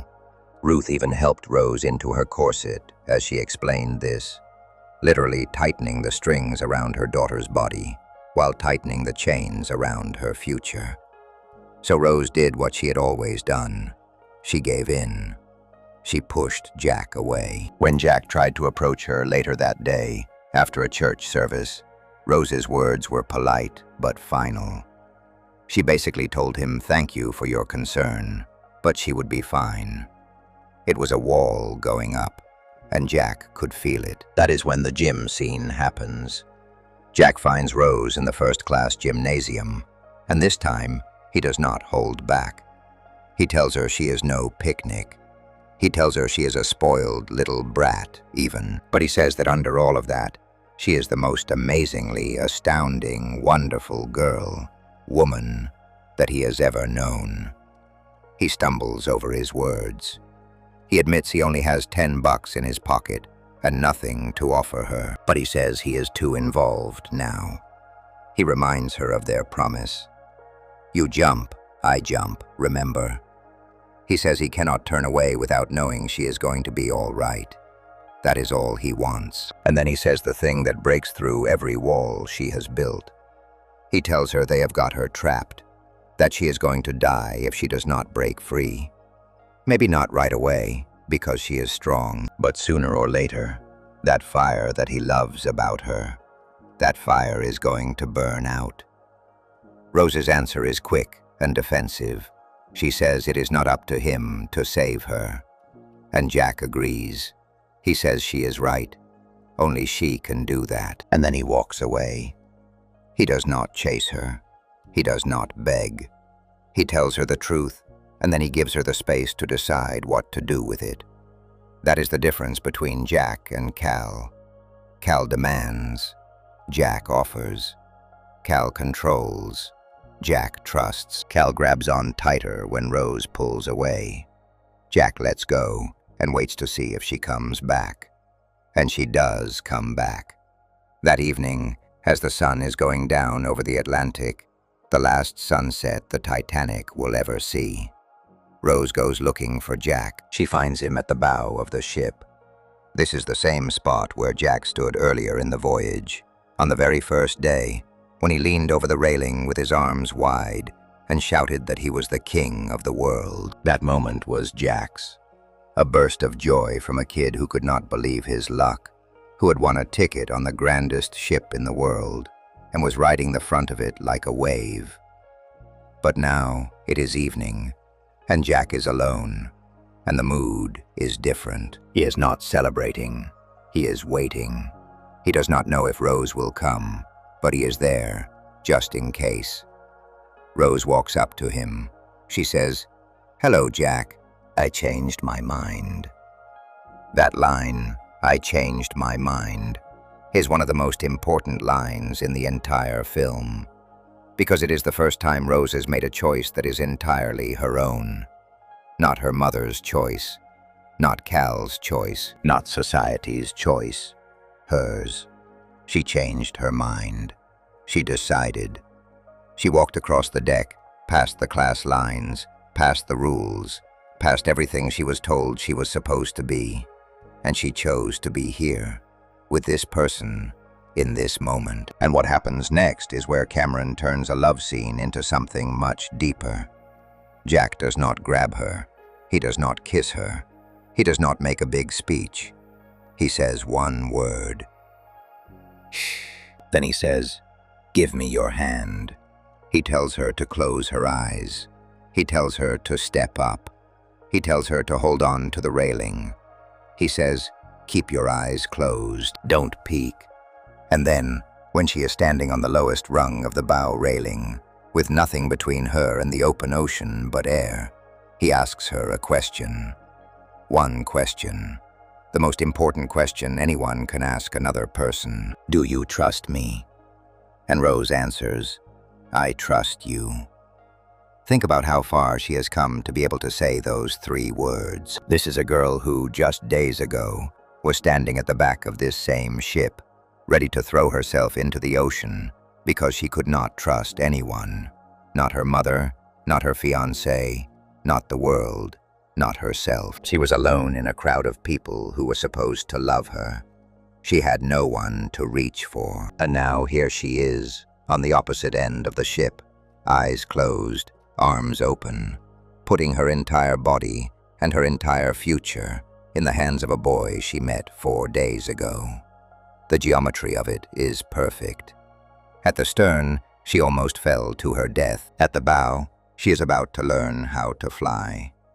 At the stern, she was gripping the railing with white knuckles, trying to control something, trying to end something. At the bow, she is letting go of the railing entirely, arms stretched wide, trusting that someone behind her will keep her safe. Jack opens her arms gently, spreading them wide. And then he says, "All right, open your eyes." She opens them, and what she sees is the ocean stretching out endlessly in every direction. The horizon golden with the last light of the sun, the wind rushing past her face, and nothing, absolutely nothing, between her and the rest of the world. There are no walls, no gates, no locked doors, no corsets, no breakfast tables, no diamond necklaces, no mothers telling her what to do. Just air, just light, just the feeling of moving forward with nothing holding her back. And Rose gasps, not a scream, not a laugh, a gasp. The sound of someone who has just realized something that they have never felt before. And then she says it. "I'm flying, Jack." She is not actually flying, of course. She is standing on the railing of a ship, but that is not the point. The point is that for the first time in her life, Rose feels what it is like to not carry anything, to not owe anyone, to not perform for anyone, to not be afraid. She feels what it is like to simply exist, in a body, in a moment, without the crushing weight of expectations. That is what flying means in this scene. It is not about the wind or the ocean. It is about the absence of everything that was pulling her down. Jack holds her from behind, his hands steady around her waist. He does not take over the moment. He does not try to make it about himself. He just keeps her safe while she feels something she has never felt before. And then, softly, he starts to sing. "Come, Josephine, in my flying machine. Going up, she goes. Up she goes." It is a silly little song, a song from a time before either of them was born. But in this moment, on the bow of a sinking ship, though they do not know it yet, it becomes something sacred. It becomes their song. It will come back later, in the coldest and darkest moment of the story, when everything has fallen apart and Rose is clinging to survival. She will sing it to herself in the water, after Jack is gone, and it will be the thing that keeps her holding on. But right now, in this golden evening light, it is just a boy singing to a girl who is learning to fly. They kiss. It is their first real kiss. Not a stolen moment, not an accident, a choice. Rose turns her head, Jack leans in, and it happens naturally, like it was always going to. The camera circles around them, the music rises, and the Titanic pushes forward into the darkness ahead. Old Rose, narrating from the present day, says that this was the last time Titanic ever saw daylight. That line is important. Cameron is telling us that this moment of beauty, this moment of freedom and trust and love, happened right on the edge of disaster. The sun is going down. The iceberg is out there, somewhere in the dark, waiting. In 6 hours, this ship will be at the bottom of the ocean. But right now, in this breath, none of that matters. Right now, 2 people are standing at the very front of the world, and one of them is flying for the first time. This is the moment Rose begins to let go. Not all at once, not completely. There are still more walls to break through, more fears to face, more choices to make. But this is where it starts. This is the crack in the shell, the first deep breath after years of holding it in. Everything that happens after this scene, the drawing, the car, the decision to go back for Jack during the sinking, the promise she makes to him in the water, the life she builds after. All of it flows from this one moment, the moment she closed her eyes, trusted someone, and let herself feel free.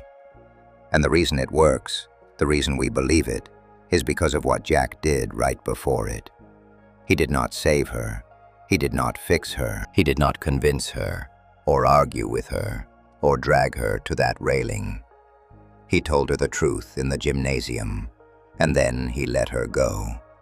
He let her make her own choice. And when she showed up at the bow and said she changed her mind, he did not say, "I told you so." He said, "Close your eyes." He gave her an experience instead of a lecture. He gave her freedom instead of a demand. That is the lesson of this scene. Letting go is not something someone else can do for you. It is something you choose. And the people who help us let go the most are not the ones who grab us and pull. They are the ones who stand behind us, keep us safe, and say, "Do you trust me?" Before we move on, if you're enjoying this analysis, please consider subscribing. It helps the channel tremendously. But trust is a fragile thing. And on a ship that is 6 hours away from the worst disaster in maritime history, trust is about to be tested in ways that Rose and Jack cannot possibly imagine. Because saying, "I trust you," on a golden evening is one thing. Living that trust when the water is rising and the ship is breaking apart, that is something else entirely. Section 7. Trust as the foundation of letting go. If you have been following this story closely, you may have noticed something. Every time Rose takes a step toward freedom, every time she lets go of something that was holding her down, there is one thing underneath it all that makes it possible. It is not courage exactly. It is not love exactly. It is something that comes before both of those things. It is trust. And Titanic, more than almost any other film, understands that you cannot let go of anything until you first learn to trust someone or something enough to catch you when you fall. Think about where Rose was at the beginning of this story. She trusted no one. Not her mother, who was selling her into a marriage for money. Not her fiancé, who treated her like a painting on the wall. Not the people around her at dinner, who smiled at her face and gossiped behind her back. Not even herself, because she had been told for so long what to think and feel and want, that she did not know what her own voice sounded like anymore. Rose was surrounded by people and completely alone. She had no one to reach for. And when a person has no one to reach for, the only direction left is down. That is why she climbed over that railing at the stern. Not because she wanted to die, but because she did not trust that living could ever feel like anything but a cage. And then a stranger appeared. A boy she had never spoken to. A third-class passenger with $10 in his pocket and no reason to care. And the very first thing he did was ask her to trust him. Not in those words, not yet, but in his actions. He did not grab her. He did not scream at her. He did not lecture her about how she had so much to live for. He talked to her.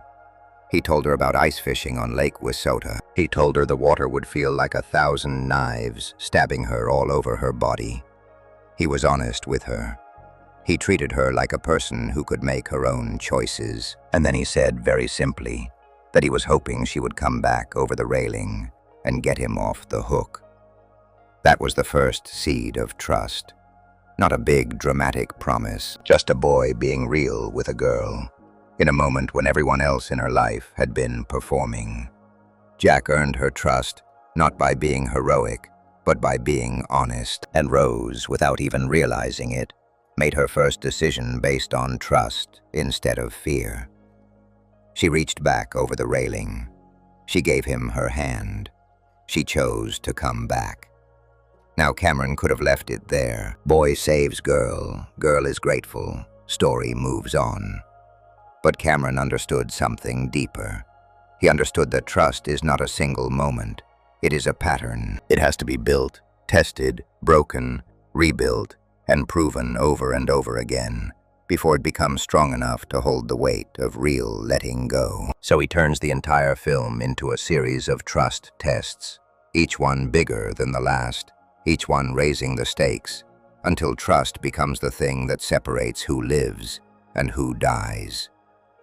The first real test comes at the first-class dinner. Jack shows up in a borrowed suit, out of his element, surrounded by people who see him as entertainment at best and an insect at worst. Rose has invited him into her world, which means she is trusting him not to embarrass her, not to crumble, not to prove Cal and Ruth right about him. And Jack does not crumble. He is himself. He talks about sleeping under bridges and making each day count, and not knowing what hand he is going to get dealt next. He is not performing. He is not pretending to be something he is not. And by being exactly who he is, he passes the test. Rose watches him hold his own at a table full of people who look down on him, and something shifts inside her. She begins to trust not just his kindness, but his character. The second test is the steerage party. Rose goes down to 3rd class with Jack, into a world she has never set foot in before. She is the only first-class person in a room full of immigrants, artists, laborers, and families. She is completely out of her element. But Jack does not hover. He does not shield her. He pulls her onto the dance floor, and she goes. She dances. She stands on her tiptoes because she does not know the steps. She drinks a full pint of beer. She laughs in a way she has probably not laughed in years. And when it is over, she knows something she did not know before. That she can trust Jack to show her a world she has never seen, and that she will be safe in it.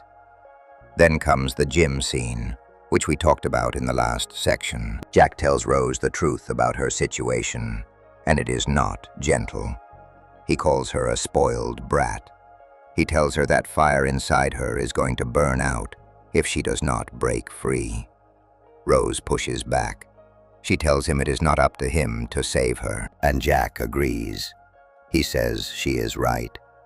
Only she can save herself. This is a different kind of trust test. It is not about whether Jack will be there for her. It is about whether Jack will respect her enough to let her make her own choice, and he does. He walks away. He does not chase. He does not beg. He trusts her. And that trust in her is what gives Rose the courage to trust him back. That is why she shows up at the bow that evening and says she changed her mind. Jack trusted her to find her way. And she did.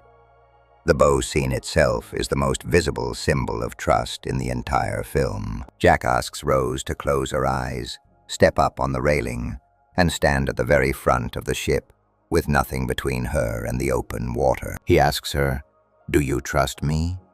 And she answers, "I trust you." Those three words carry the weight of everything that has happened between them. She is not just trusting him to hold her waist. She is trusting him with her life, her heart, her future. She is saying, "I will close my eyes and let you guide me, because I believe you will not let me fall." And he does not let her fall. He holds her steady. He opens her arms. He gives her the feeling of flying. But Cameron is not done testing them, not even close. Because trust in the sunshine is easy.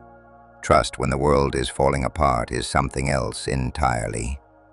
After the iceberg hits and the ship begins to sink, Cal frames Jack for stealing the heart of the ocean diamond. Jack is dragged away in handcuffs and locked to a pipe in a room deep in the lower decks of the ship.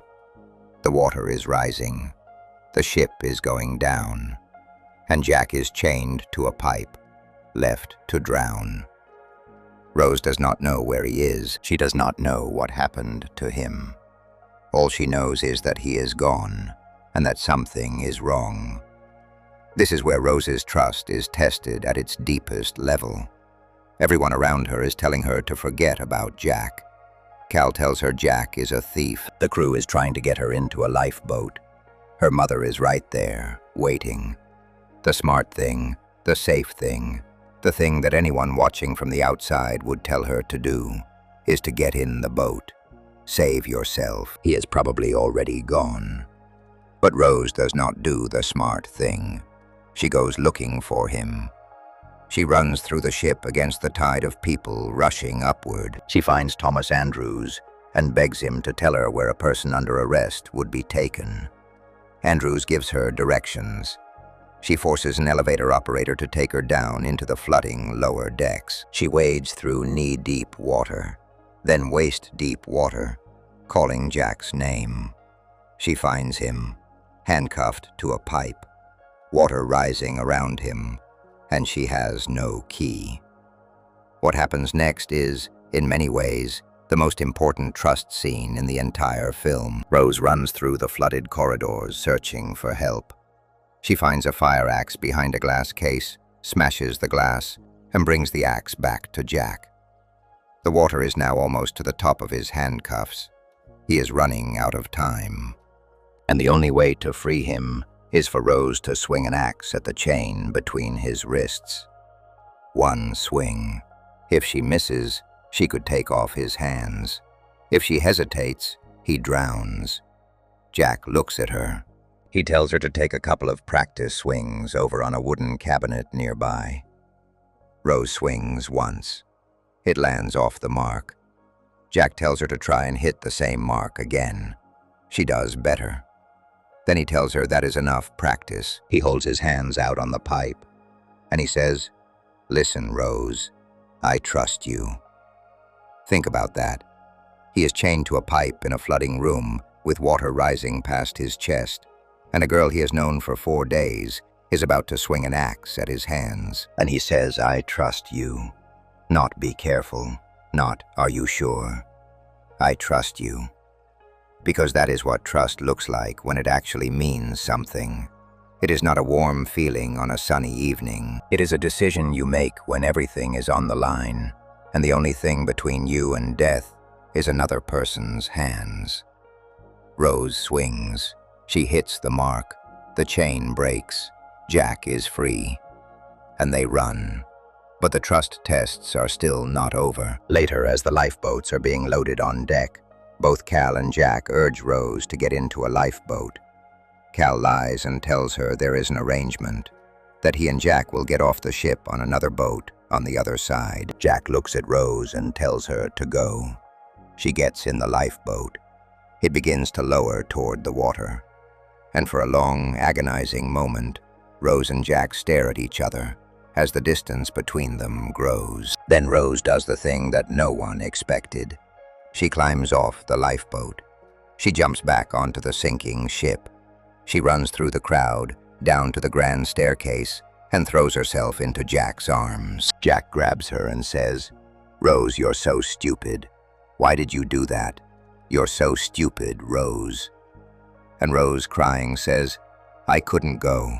I couldn't go, Jack." He asks why, and she says, "At least I'm with you."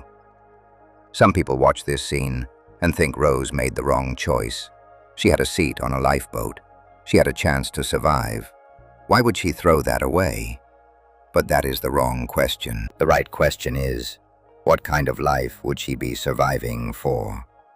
Rose already lived that life, the safe life, the sensible life, the life where you do what you are told and sit where you are placed and never reach for anything real. That life almost killed her.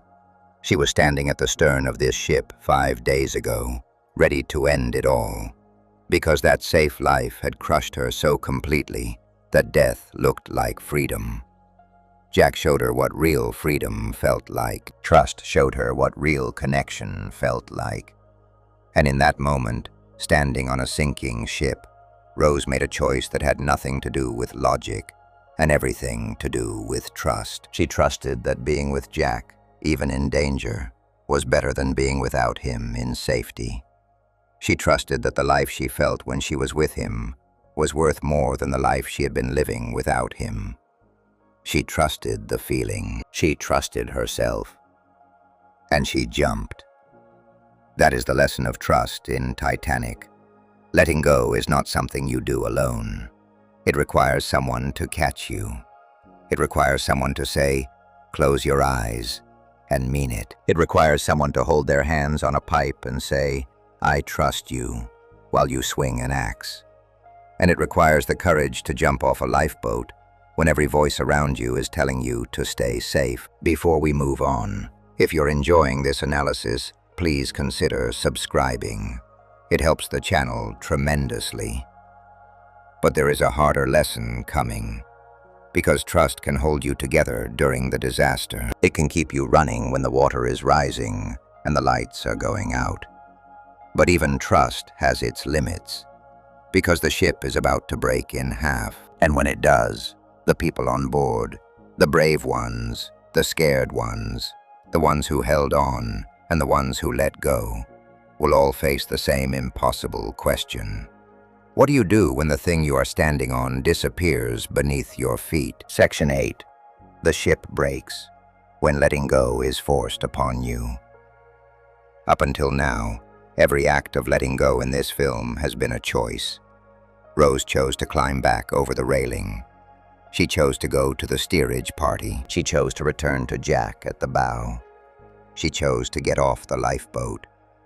Every time, There was a moment of decision, a breath before the leap, and Rose jumped. But there comes a point in the story of the Titanic where choice is taken away, where the ocean does not wait for you to be ready, where the ship does not care if you have made peace with what is happening. It breaks, and when it breaks, everyone on board, the brave, the terrified, the selfish, the selfless, is forced to let go of everything at once. Not because they want to, because the thing they are standing on no longer exists. This is the most devastating part of the film. Not because of the water, not because of the screaming, but because Cameron takes his time. He does not rush through the sinking. He slows down.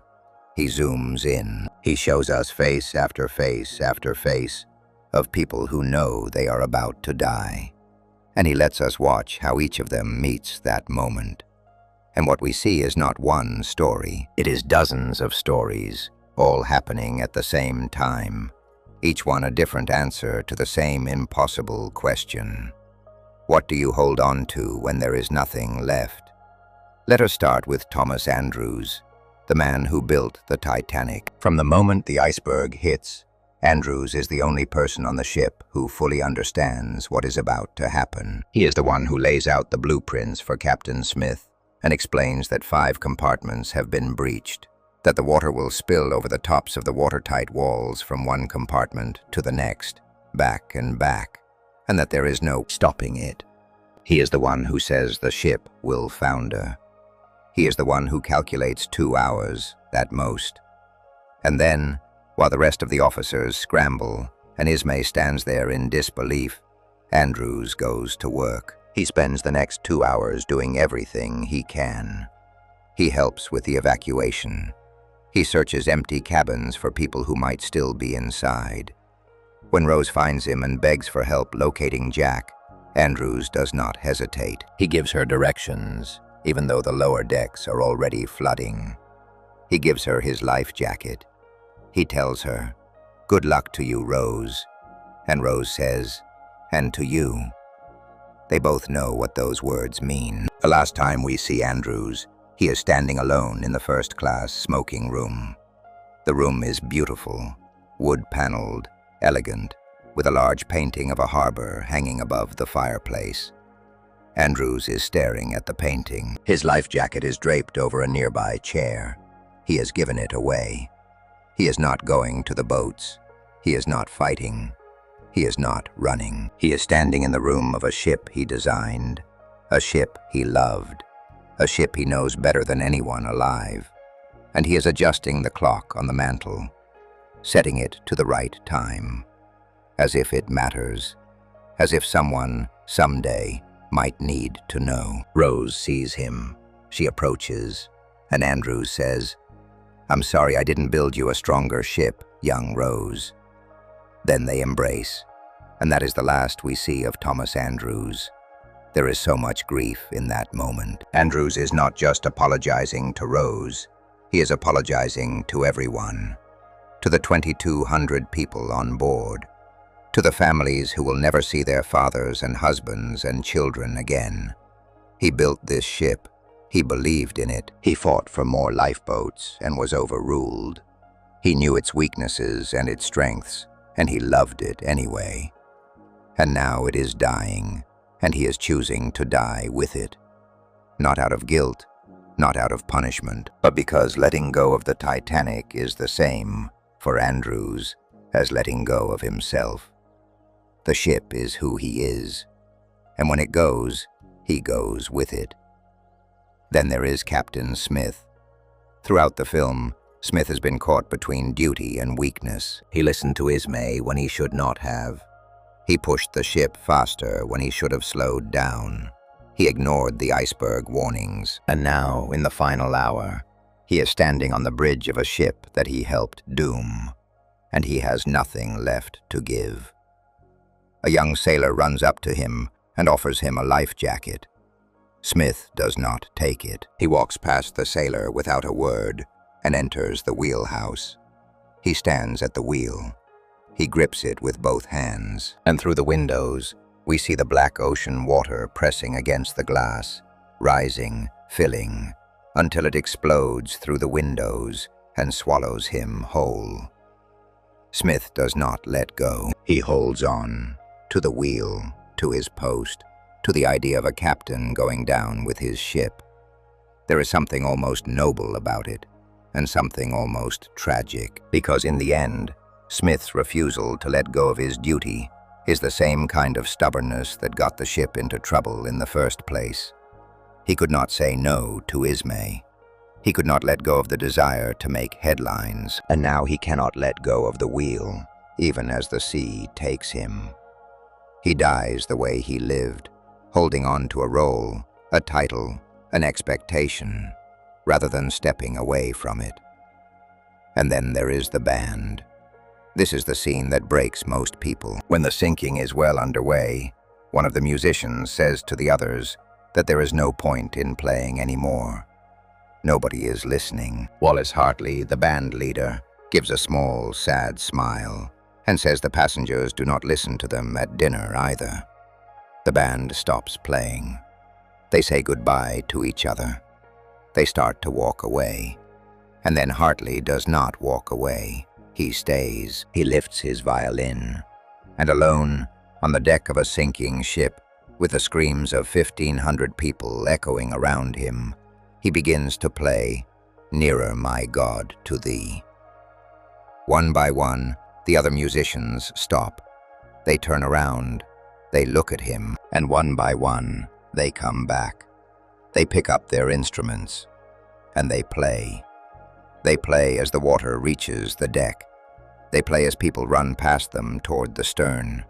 They play as the lights flicker and the ship groans beneath their feet. They play knowing they are going to die. And when the music finally stops, when the water is nearly at their ankles, Hartley looks at his fellow musicians and says, "Gentlemen, it has been a privilege playing with you tonight." What the band does in this scene is the purest form of letting go in the entire film. They let go of the hope of survival. They let go of the desire to fight, to run, to scramble for a spot on a lifeboat. And in the space that opens up when all of that is released, they find the only thing they have left: their music, their gift, the one thing they can offer to the world in its final moments. They cannot stop the ship from sinking. They cannot save a single life, but they can fill the darkness with something beautiful. And they choose to do that. They choose beauty over panic, grace over survival. And in doing so, they become the most courageous characters in the entire film. Cameron cuts between the band and a series of other scenes during this sequence, and each one is a different portrait of how people face the end. Benjamin Guggenheim, the wealthy businessman, is offered a life jacket by a steward. He turns it down. He is sitting in the grand staircase with his valet, both of them dressed in their finest evening clothes. He says, "No, thank you. We are dressed in our best and are prepared to go down as gentlemen, but we would like a brandy." There is something almost absurd about that line, something almost funny, until you realize what it really means. Guggenheim knows he is going to die. He has accepted it, and the only thing he can control in this moment is how he meets it. So he chooses dignity. He chooses the brandy. He chooses to face death the way he faced life, with his chin up and his suit pressed. It is letting go of everything except the story you want to tell about yourself in the final chapter. Down in the lower decks, an Irish mother sits on a bed with her 2 young children. The water is rising outside their door. She knows they are not getting out. There are no lifeboats coming for them. There are no stewards to guide them. There is only this room and this bed, and these 2 small faces looking up at her. So she tells them a story. She tells them about the land of Tir na Nog, the land of eternal youth and beauty. She holds them close and speaks softly, and the children's eyes begin to close. She is putting them to sleep. She is telling them that everything is going to be all right, even though nothing is going to be all right. She is giving them the only gift she has left, the gift of not being afraid in their final moments. That scene lasts maybe 15 seconds. It has no dialogue except the story she tells. But it might be the most devastating scene in the entire film, because this woman is not letting go of her children. She is letting go of the truth. She is letting go of her own terror, so that they will not feel it. She is holding on to them, tighter than she has ever held anything, and at the same time, letting go of every hope she ever had for their future. That is a kind of courage that has no name. It is the courage of a parent who knows the worst is coming and chooses love over honesty, comfort over escape, presence over survival. And then there is the elderly couple, Isidore and Ida Strauss. Cameron shows them lying together on their bed in their stateroom as the water pours in around them. Isidore pulls Ida closer and kisses her on the cheek. She looks at him with eyes full of fear and love, and they hold each other. They do not run. They do not scream. They hold on to the one thing that matters more to them than living, each other. The real Isidore and Ida Strauss were the owners of Macy's department store. Ida was offered a seat in a lifeboat and refused to leave her husband. She reportedly said she would not be separated from him. So they stayed together until the end. This is the paradox at the heart of this entire section of the film. The ship is breaking apart. Everything these people owned, everything they built, everything they believed about their lives, gone. The money, the class, the status, the plans for the future, all of it is washing away. The only thing left is what is inside them. And in that final hour, some people discover they have nothing inside, and some people discover they have everything. That is what Cameron is showing us. Letting go is not always something you choose on a golden evening at the bow of a ship. Sometimes letting go is forced on you. Sometimes the thing you are standing on cracks in half, and the only question left is what you reach for as you fall. Do you reach for a lifeboat, a brandy, a violin, a bedtime story, the hand of the person you love? And two of the people still standing on that ship, still reaching for each other, as the stern rises into the sky and the ocean opens up beneath them, are Jack and Rose. They have made it this far together. They have fought through floods and locked gates and gunfire, and the crushing weight of a class system that was never designed to let them be together. And now they are clinging to the railing at the very back of the ship, the same stern railing where they first met, as the Titanic tilts upward and everything around them falls into the sea. Before we move on, if you're enjoying this analysis, please consider subscribing. It helps the channel tremendously. Jack tells Rose they have to stay on the ship as long as possible. He tells her to hold on. He tells her to take a deep breath when the ship goes under. He is not letting go of her. Not yet. But the ship is about to ask them to do the one thing they have been building toward this entire time, to hold on to each other while everything else disappears. And what Jack says to Rose in the freezing water, after the ship is gone, and there is nothing left but darkness and cold, and the sound of 1,500 people crying out in the night, might be the most misunderstood line in all of cinema. Section 9. Never let go. The paradox of Jack's final words. There is no line in the history of cinema that has been more debated, more misunderstood, and more argued about than two words spoken by a freezing boy to a freezing girl in the middle of the North Atlantic Ocean. Never let go. People have fought about what those words mean for almost 30 years. They have argued about whether Rose kept her promise or broke it. They have argued about the door, whether it was big enough, whether Jack could have fit, whether physics would have allowed them both to survive. They have turned a moment of devastating beauty into a math problem, and in doing so, they have missed the entire point. But we are going to slow down. We are going to go through this scene moment by moment, word by word.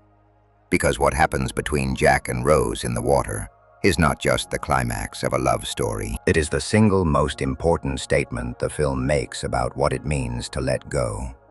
And it is a statement built entirely on a contradiction that, once you understand it, changes the way you see the whole movie. Here is what happens. After the ship sinks, Jack and Rose are in the water. The cold is beyond anything either of them has ever felt. Jack told Rose at the beginning of the film, back on the stern when they first met, that water this cold is like 1,000 knives stabbing you all over your body. He was not exaggerating. The North Atlantic that night was 28 degrees below freezing. The human body cannot survive in water that cold for more than 15 to 20 minutes before the heart gives out. Jack finds Rose in the chaos. Hundreds of people are thrashing and screaming around them. Jack spots a piece of wooden wreckage floating nearby, a section of a carved wooden panel from one of the ship's rooms. He pushes Rose onto it. She lies on top of it, her body out of the water. Jack tries to climb on, but the panel tilts and starts to submerge, so he stays in the water, holding on to the edge, his arms folded across the surface, his face close to hers. They do not talk about the cold. They do not talk about rescue. They do not talk about whether someone is coming. Instead, Jack makes a joke. He says he does not know about her, but he intends to write a strongly worded letter to the White Star Line about all of this. It is such a Jack thing to say. Even now, even with his body shutting down, he is trying to make her smile. He is trying to keep her from giving up by keeping her present in this moment with him. Time passes. The screaming around them begins to fade. One by one, the voices in the water go quiet. Rose says it is getting quiet. Jack says it is just going to take a couple of minutes to get the boats organized. He is lying. He knows it. She probably knows it too. But they are holding on to each other. And as long as they are holding on, there is still a world that makes sense. Then Rose says it. She says, "I love you, Jack." And Jack does something that changes everything. He does not say, "I love you too." He does not say goodbye. He stops her. He says, "Don't you do that. Don't say your goodbyes. Not yet. Do you understand me?" Rose says she is so cold. Jack says, "Listen to him." And then he paints a picture, not on paper this time, in words. He tells her she is going to get out of here. She is going to go on, and she is going to make lots of babies, and she is going to watch them grow. She is going to die an old lady, warm in her bed. Not here. Not this night. Not like this. He makes her see it. He makes her believe it. He gives her a future in a moment where the present is nothing but darkness and ice. Rose says she cannot feel her body, and Jack, his voice shaking now, his words slowing down, says this: "Winning that ticket, Rose, was the best thing that ever happened to me. It brought me to you, and I'm thankful for that, Rose. I'm thankful." He is dying. He knows he is dying, and the last thing he wants to say is not "save me" or "help me" or "I'm scared." It is "thank you." Thank you for 4 days. Thank you for the bow of the ship. Thank you for the dancing and the drawing and the car in the cargo hold and the feeling of being alive with someone who actually sees you. Jack does not rage against what is happening. He does not curse the ocean or the cold or the ship that killed him. He says, "Thank you." He says it was worth it. He says meeting her was the best thing that ever happened to him. And then he asks for one thing, one promise. He says, "You must do me this honor. Promise me you'll survive, that you won't give up, no matter what happens, no matter how hopeless. Promise me now, Rose, and never let go of that promise." Rose, crying, says she promises. Jack says, "Never let go." And Rose says, "I'll never let go, Jack. I'll never let go."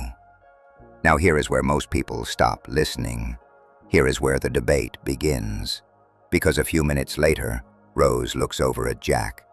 His face is still. His eyes are closed. He is covered in frost.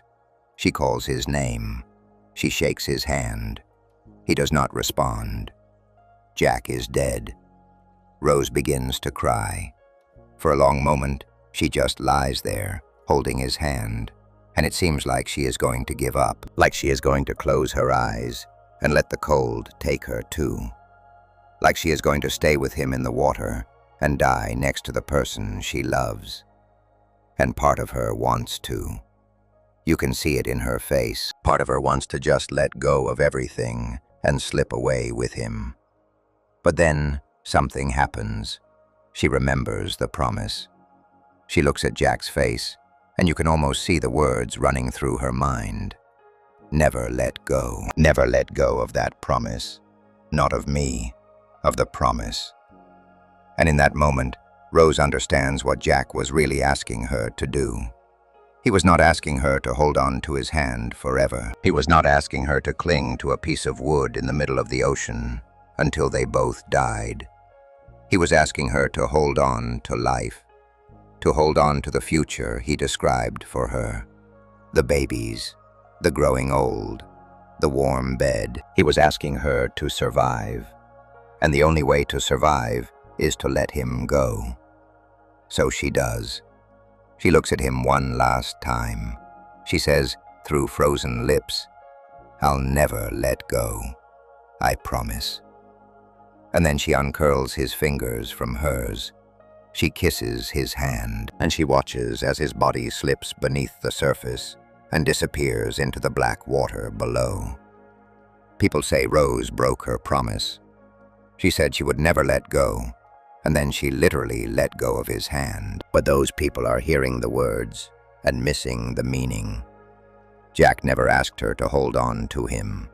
He asked her to hold on to the promise to survive, the promise to not give up, the promise to live a life big enough and full enough and brave enough to honor what they had together, even though it only lasted 4 days. When Rose lets go of Jack's hand, she is not breaking the promise. She is keeping it, because holding on to his frozen body would mean dying next to him, and dying is the one thing he begged her not to do. This is the paradox that sits at the center of the entire film. Never let go does not mean never let go. It means know the difference between holding on to what matters and holding on to what will kill you. It means sometimes the most loving thing you can do for someone is to release your grip. It means the things we carry in our hearts do not require our hands. Jack understood this better than anyone. He lived his whole life this way. No possessions, no fixed address, no plans. He held on to nothing, and yet he was the most alive person on the ship. He knew that freedom is not about gripping tighter. It is about opening your hands. And in his final moments, he taught Rose the same lesson. He gave her permission to open her hands and let his body go, as long as she kept the promise to survive, to live, to make each day count. And then Rose does something extraordinary. She rolls off the panel and into the freezing water. The cold hits her body like a wall, but she does not stop. She swims. She finds the body of an officer floating nearby, with a whistle between his lips. She grabs the whistle, and with what little breath she has left in her frozen lungs, she blows. The sound cuts through the silence of the ocean. One sharp blast, then another, and another. Somewhere in the darkness, 5th Officer Harold Lowe, who had the courage to take his lifeboat back to search for survivors, hears it. He turns his boat around. He shouts, "Come about!" And they row toward the sound. Rose is pulled from the water. She is wrapped in blankets. She is given coffee. She is one of 6 people pulled from the water that night. 6 out of 1,500. Old Rose, narrating from the present, says it plainly. 1,500 people went into the sea when Titanic sank from under them. There were 20 boats floating nearby, and only one came back. One. 6 were saved from the water, herself included, 6 out of 1,500. Afterward, the 700 people in the boats had nothing to do but wait. Wait to die. Wait to live. Wait for an absolution that would never come. That line, "Wait for an absolution that would never come," tells you everything about what the survivors carried with them. The guilt of being alive when so many were not. The weight of knowing that the boats could have gone back sooner, could have saved more, could have done something. That guilt is its own kind of holding on. It is the thing that haunts you long after the water is gone, and the bodies have sunk, and the rescue ships have come and gone. It is the ghost of everyone you could not save, sitting on your shoulder for the rest of your life. But Rose does not let that ghost destroy her, because she made a promise, and the promise was not to be happy. The promise was not to forget. The promise was to survive, to not give up, to never let go of the will to live, even when living means carrying the memory of the worst night of your life for the next 84 years. James Cameron himself has said that the debate about the door misses the point entirely. He has said that Jack had to die, that the film is about death and separation, that whether it was the cold water or a falling smokestack, Jack was always going to be taken from Rose because the story required it. The point was never whether Jack could have been saved. The point was what Rose does with her life after he is gone. Before we move on, if you're enjoying this analysis, please consider subscribing. It helps the channel tremendously. And what Rose does with her life, that answer, that beautiful, quiet, devastating answer, is waiting for us in the next part of the story. Because when the Carpathia arrives and a crewman asks Rose for her name, she does not say Rose DeWitt Bukater. She says something else entirely. Something that tells you everything about who she has become and who she has chosen to leave behind. Section 10. Rose Dawson. Letting go of who you were. The Carpathia arrives at dawn. The rescue ship moves through the field of floating debris and lifeboats, pulling survivors from the water and from the boats, wrapping them in blankets, giving them hot drinks, bringing them back from the edge of death. Rose is among them. She is alive.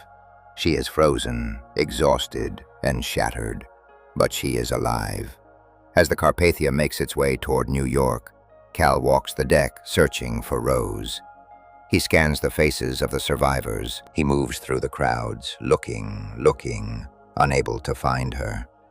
And he does not find her, because Rose sees him first. She is sitting among the other survivors, wrapped in a blanket, and when Cal passes near her, she pulls the blanket up over her face and turns away.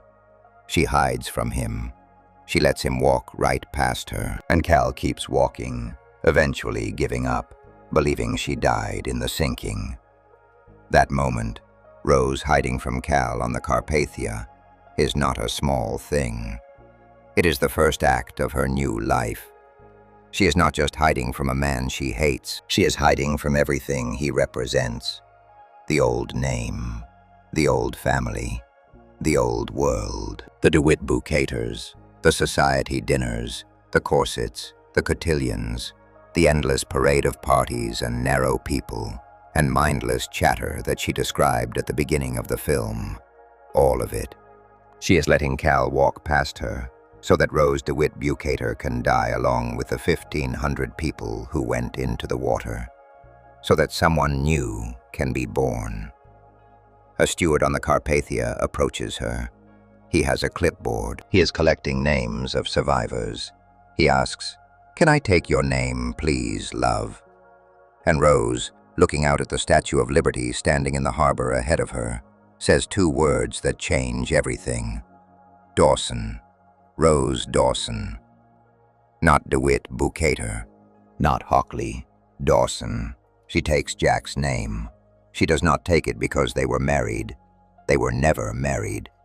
She does not take it because it is expected of her. No one in the world would expect a first-class passenger to adopt the name of a third-class boy who died in the sinking. She takes his name because it is the only way she knows how to carry him with her. The only way to say, without saying it out loud, that the person she was before she met Jack is gone, and the person she is now belongs to the life he showed her. Jack's name is the last thing she has of him. No photograph, no drawing. That is locked in Cal's safe at the bottom of the ocean. No keepsake, just a name. And she wraps herself in it, the way she wrapped herself in Cal's coat. Except this time, it is a coat she chose. Think about what that choice costs her. By taking Jack's name, Rose is walking away from her entire identity. Her family, her mother, her social position. Every connection she has ever known. She is 17 years old, standing on a rescue ship, with no money, no luggage, no friends, no family willing to claim her, and no plan. She is, in every practical sense, starting from nothing. Just like Jack, she has become, in a single morning, exactly the kind of person Jack was. Someone with nothing to their name but the freedom to decide what happens next. Old Rose, narrating from the present day, finishes her story with a few quiet lines. She tells Brock Lovett and his crew that she never saw Cal again after the Carpathia. She tells them he married someone else and inherited his millions. She tells them that the crash of 1929 hit his interests hard, and he put a pistol in his mouth that year. Or so she read. And then she says the line that ties together everything the film has been building toward. She says, "There's no record of Jack at all." And Brock's assistant, Bodine, confirms it. No, there wouldn't be, would there? Rose says, "And I've never spoken of him until now. Not to anyone." She turns to her granddaughter, Lizzie. "Not even your grandfather." And then she says, "A woman's heart is a deep ocean of secrets. But now you know there was a man named Jack Dawson, and that he saved me. In every way that a person can be saved. I don't even have a picture of him. He exists now, only in my memory. He saved me in every way that a person can be saved." That line is not about the stern railing. It is not about the night he pulled her back from the edge of the ship. It is about everything that came after. Everything Rose did with the life Jack told her to live. Because after the Carpathia, after the Statue of Liberty, after Dawson, Rose Dawson, Rose did not crawl into a corner and grieve for the rest of her life. She did not become a cautionary tale about loss. She became the person Jack always believed she could be. She became free.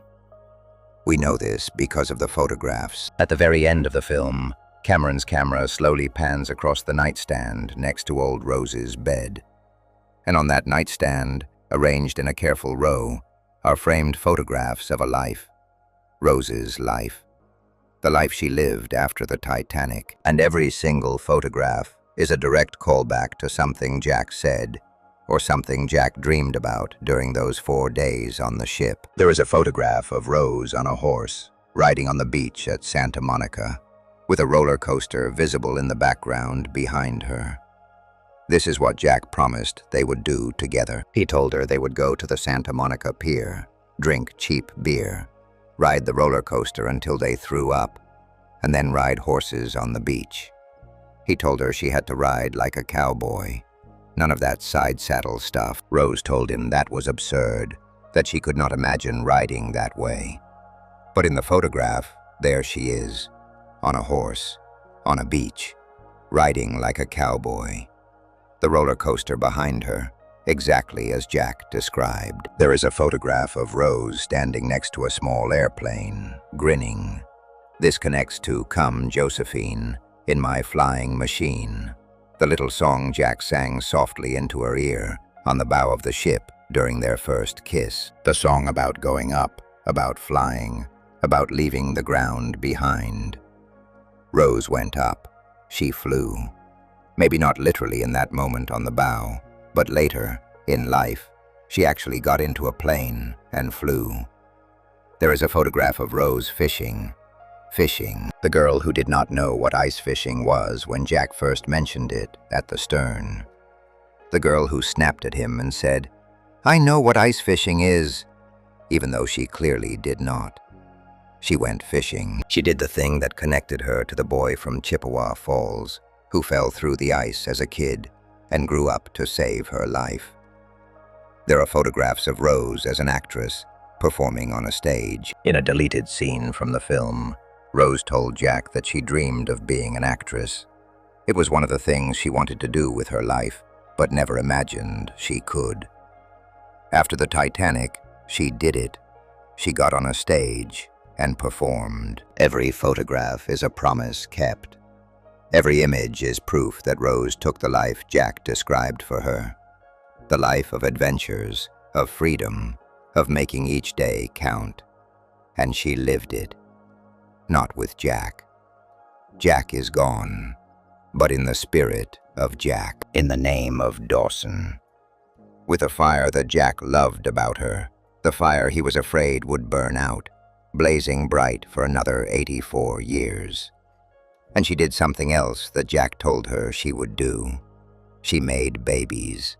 She watched them grow. She married a man named Calvert, and they moved to Cedar Rapids, Iowa, and she had children and grandchildren. She found love again.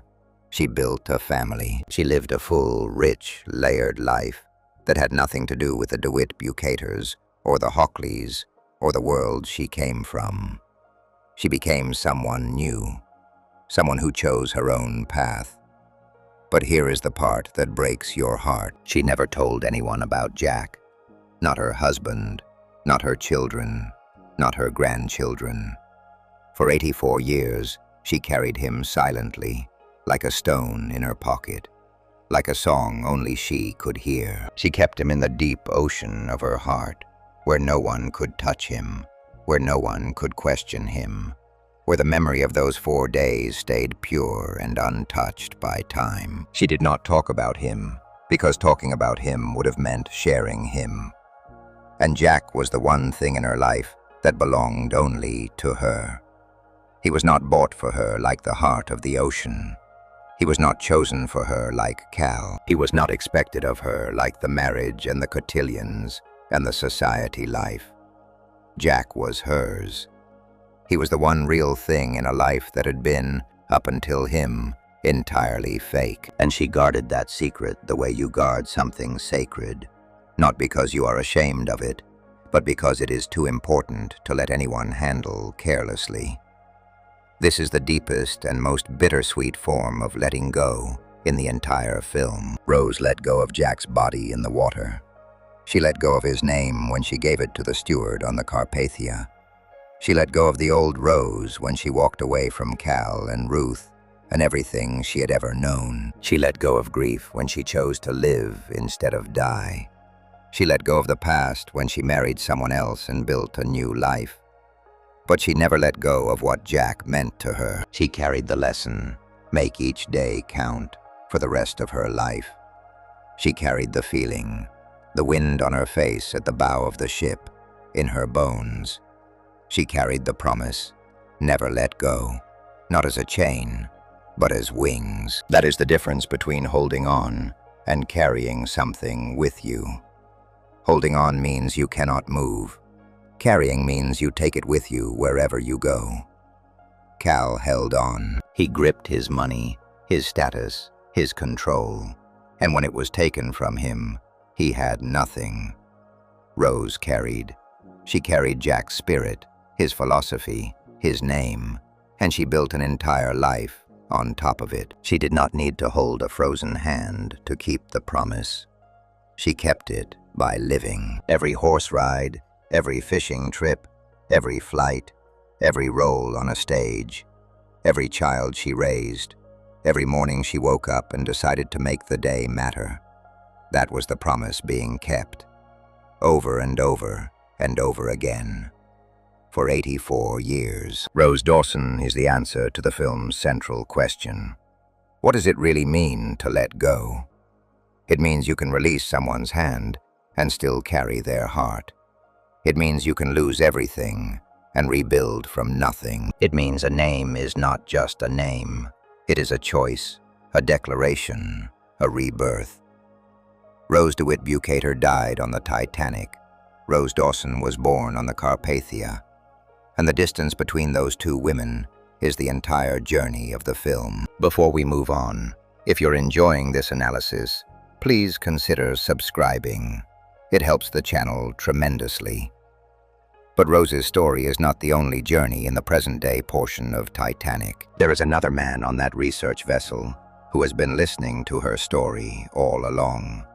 A man who came looking for treasure and found something he never expected. A man who spent 3 years thinking about the Titanic and never really understood it until a 100-year-old woman sat him down and told him what he was missing. Section 11.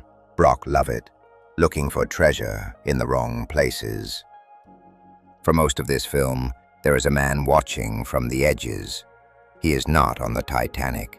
He is not in 1912. He is sitting on a research vessel in the North Atlantic in 1996, surrounded by screens and sonar equipment and submarine controls, listening to an old woman tell a story. His name is Brock Lovett, and when we first meet him, he does not care about the story. He cares about a diamond. Brock is a treasure hunter. That is what he does for a living. He finds things that have been lost, sunken ships, forgotten artifacts, valuable objects buried under decades of sand and salt water. And for the past 3 years of his life, he has been obsessed with one thing: the heart of the ocean, the legendary blue diamond that was supposedly lost when the Titanic went down. He has spent millions of dollars. He has organized deep-sea expeditions. He has sent submarines 2.5 miles beneath the surface to pry open Cal Hockley's safe, hoping to find the necklace inside. And when he finally gets the safe open, it is empty. No diamond. Just mud and water, and a soggy piece of paper that turns out to be a drawing.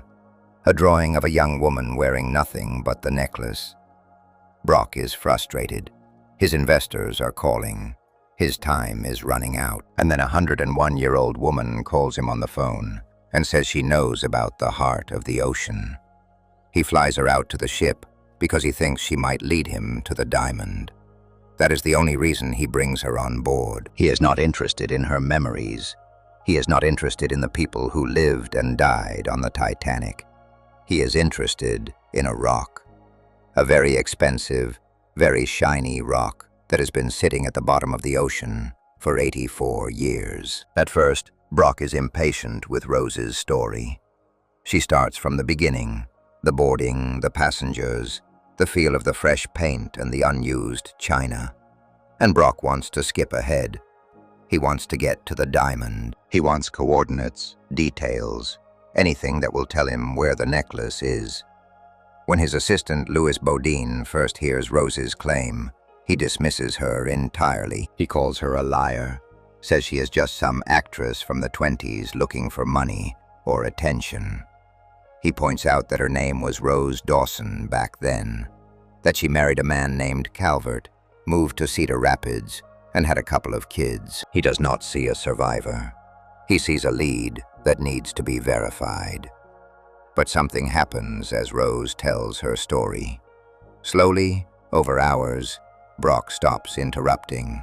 He stops checking his equipment. He stops looking at his crew and starts looking at her. He begins to listen, not for clues about where the diamond might be, but for the first time, actually listen to what this woman is telling him.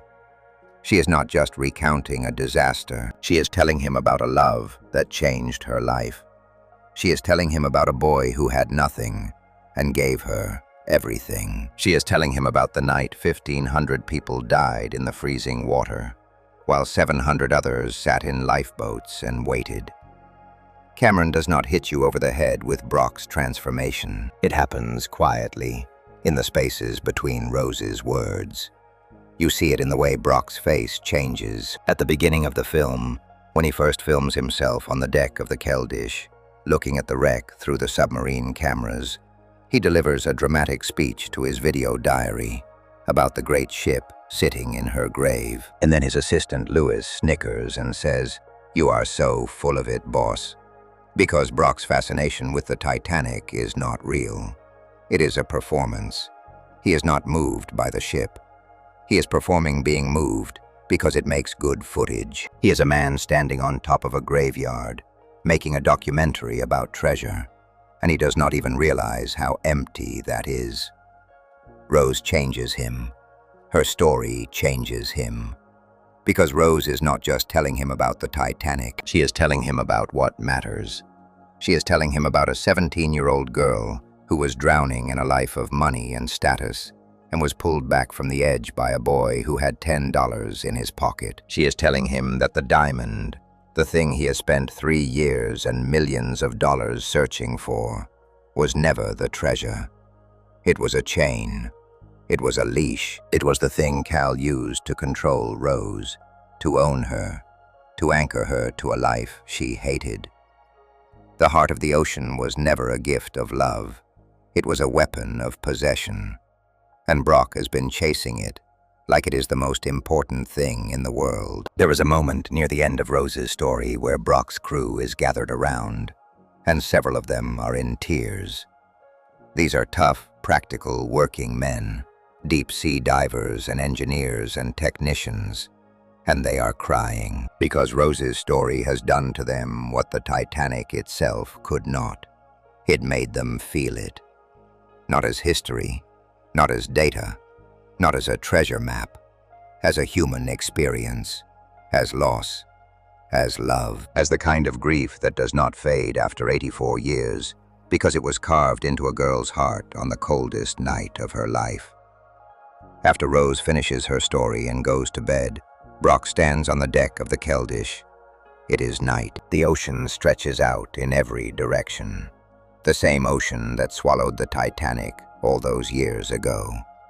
Lizzie, Rose's granddaughter, comes outside and finds him there. And Brock says the line that gives his entire character meaning. He says, 3 years, I've thought of nothing except Titanic, but I never got it. I never let it in. That is one of the most important lines in the entire film, and most people do not even remember it, because it is spoken so quietly, by a character most people consider a side note. But Brock's line is Cameron's message to the audience. It is Cameron speaking directly to anyone who has ever looked at the Titanic and seen only the spectacle, the size of the ship, the drama of the iceberg, the number of deaths, the value of the treasure, without actually feeling what it meant, without letting it in. Brock spent 3 years studying the Titanic the way Cal spent his life studying Rose, as an object, something to be acquired, something to be profited from. He measured it in dollars and dive depths and sonar readings. He cataloged it, he mapped it, he filmed it, and none of it mattered, because he never understood what was actually down there. Not a ship, not a diamond, a graveyard, a love story. 1,500 voices that went silent on a cold April night and never came back. Brock is the audience's mirror. He is the person who thinks the story of the Titanic is about the ship, about the iceberg, about the question of whether the door was big enough, about the diamond. And by the end of the film, he realizes, the way Rose has been trying to tell him all along, that the story of the Titanic is about none of those things. It is about people. It is about what they held on to and what they let go of. It is about a girl who was trapped and a boy who set her free. It is about a promise made in freezing water that was kept for 84 years. And it is about the fact that the most valuable thing on that ship was never in Cal's safe. It was never around Rose's neck. It was in the space between two people standing on the bow of a ship, arms outstretched, watching the last sunset they would ever share. Brock never finds the heart of the ocean. He does not need to, because by the time Rose finishes her story, Brock understands that finding the diamond would have meant nothing.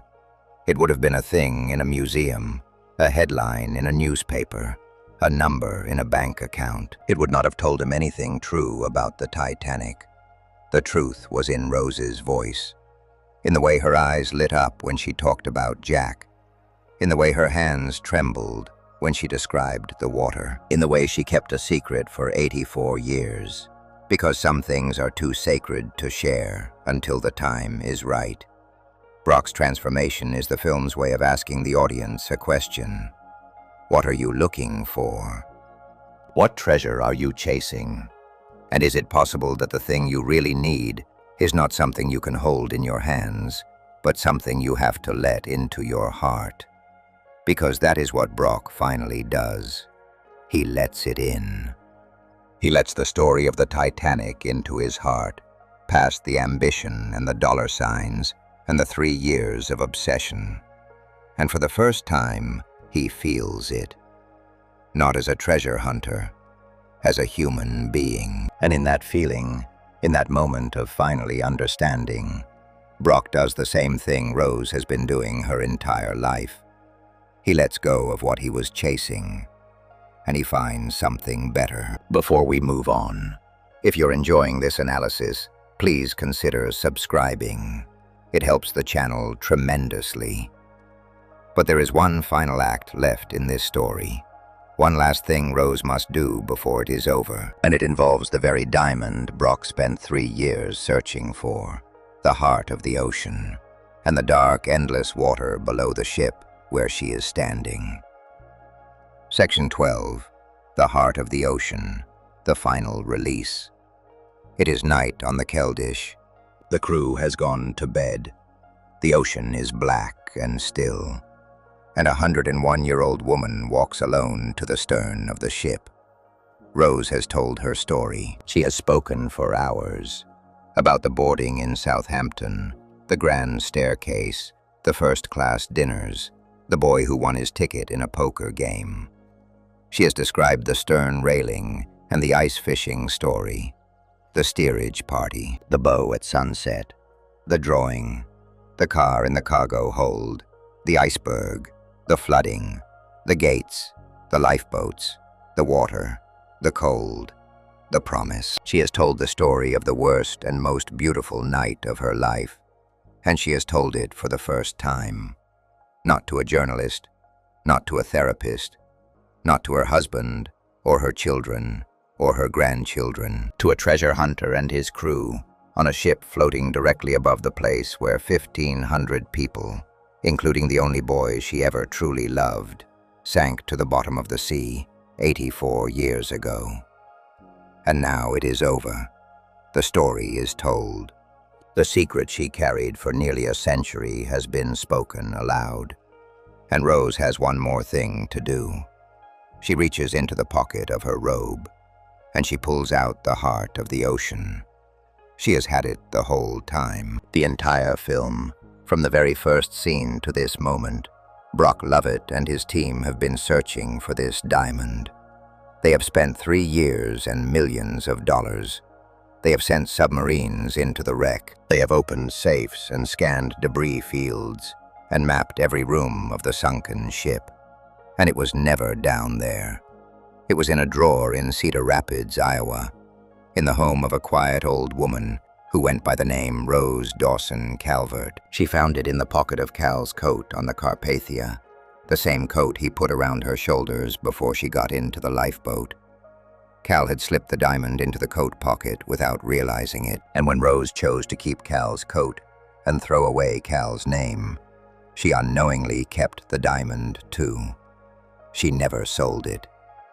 Think about that. This woman lived her entire adult life, raised children, buried a husband, grew old, with a diamond worth more money than most people will ever see, and she never cashed it in. She never used Cal's diamond to pay for anything. She lived on her own terms, earned her own way, built her own life from nothing, just as Jack had done. Selling the diamond would have meant accepting something from Cal. It would have meant that some part of her new life was built on the foundation of the old one. And Rose had burned that foundation the moment she said, "Dawson, Rose Dawson, on the Carpathia. The diamond stayed in the drawer, untouched, unsold, a secret inside a secret. But now she is standing at the stern of the Keldysh, directly above the wreck, and she is holding it in her hand. It catches the light, that deep, impossible blue, the color of the ocean at midnight. She looks at it. She turns it over in her fingers. This diamond that was supposed to symbolize Cal's love. This diamond that she wore once, for a drawing, lying on a couch while a boy from Wisconsin sketched her with shaking hands. This diamond that was used to frame that same boy for a crime he did not commit. This diamond that Cal chased through a sinking ship, that he mourned more than the lives around him, that he filed an insurance claim for after 1,500 people died. The heart of the ocean was never Rose's heart. It was Cal's. It was Cal's idea of love. Something you buy, something you own, something you put around someone's neck to keep them close.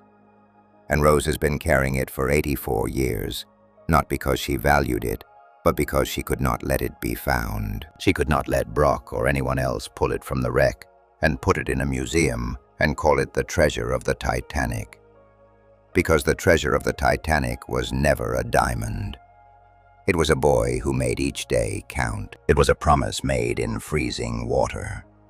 It was the life she lived after. And if anyone found that diamond and held it up to the world, the story would become about the wrong thing. It would become about money, about possession, about Cal. And Rose would not allow that. So she drops it. She opens her hand, and the heart of the ocean slips from her fingers and falls into the black water below. It tumbles through the darkness, down and down and down, past the invisible line where the moonlight stops reaching and the pressure begins to crush, all the way to the bottom, to the mud, to the silt, to the place where the Titanic rests, 2.5 miles beneath the surface, broken in two, covered in rust, still holding the ghosts of everyone who never made it out. The diamond goes home, not to a museum, not to an auction house, not to the pocket of a man who thinks love is something you can buy. It goes to the ocean, to the grave, to the place where Jack is, and Rose, standing at the stern, lets go, for the last time. Cameron does not give her a speech. He does not give her a dramatic close-up or a sweeping musical moment. She simply drops it and stands there, alone, in the dark. An old woman at the railing of a ship. If you did not know her story, you would not think twice. But we know her story. We know she stood at the stern of another ship 84 years ago, ready to jump. We know a boy talked her down. We know he showed her how to fly. We know he died so she could live. And we know she kept every promise he asked her to keep. Then Rose goes back to her cabin. She lies down in her bed. The camera moves slowly across her nightstand, across the photographs of the life she lived. The horse on the beach, the airplane, the fishing, the acting, the children, the adventures. Every photo is a kept promise. Every photo is proof that Jack did not die for nothing. And the last thing we see before the camera rests on Rose's sleeping face is a life fully lived. An old lady, warm in her bed, exactly as Jack said she would be. And then the dream begins. Or maybe it is not a dream. Maybe it is something else. The camera descends through the water, past the rusted hull of the Titanic. And as it moves through the wreck, something changes. The rust fades. The broken walls rebuild themselves. The chandeliers light up. The grand staircase gleams. And standing at the top of the staircase, in the warm golden light of a ship that has not existed for 84 years, are the people who died that night. All of them. The crew, the passengers, the musicians, Thomas Andrews, Tommy Ryan, Fabrizio. They are young. They are whole. They are smiling. And at the bottom of the staircase, waiting for her, is Jack. He is wearing the same clothes he wore the night of the first-class dinner. He is standing exactly where he stood when Rose first walked down those stairs, and his jaw dropped, and he kissed her hand and said he saw that in a Nickelodeon once and always wanted to do it. He turns to face her. He reaches out his hand. Rose takes it. They kiss. The crowd applauds.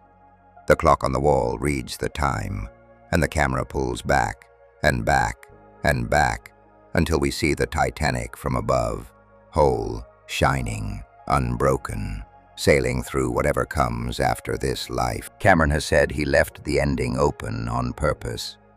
Whether Rose is dreaming or whether she has died and been reunited with Jack is something the audience gets to decide. But it does not matter, because either way, the meaning is the same. Rose let go. She let go of the diamond. She let go of the secret. She let go of the last physical thing tying her to that night. And in letting go, she is finally completely free. Free to return to the place where she was happiest. Free to walk down a staircase and take the hand of a boy who taught her to fly. Free to be 17 again, in the golden light, on a ship that will never sink. That is what Titanic really teaches about letting go. It is not about losing things. It is not about being strong enough to survive. It is about understanding that the things we carry in our hearts are not the same as the things we carry in our hands. You can release a diamond and keep a promise. You can let go of a hand and hold on to a person forever. You can lose everything and still have the only thing that ever mattered. Rose DeWitt Bukater boarded the Titanic as a prisoner. Rose Dawson stepped off the Carpathia as a free woman. And 84 years later, an old lady warm in her bed let go of the last piece of a story she had been carrying alone and finally went home. The ship of dreams was never the Titanic. It was the life she built after it sank. If you enjoyed this video essay, make sure to subscribe. Thanks for watching, and I'll see you in the next one.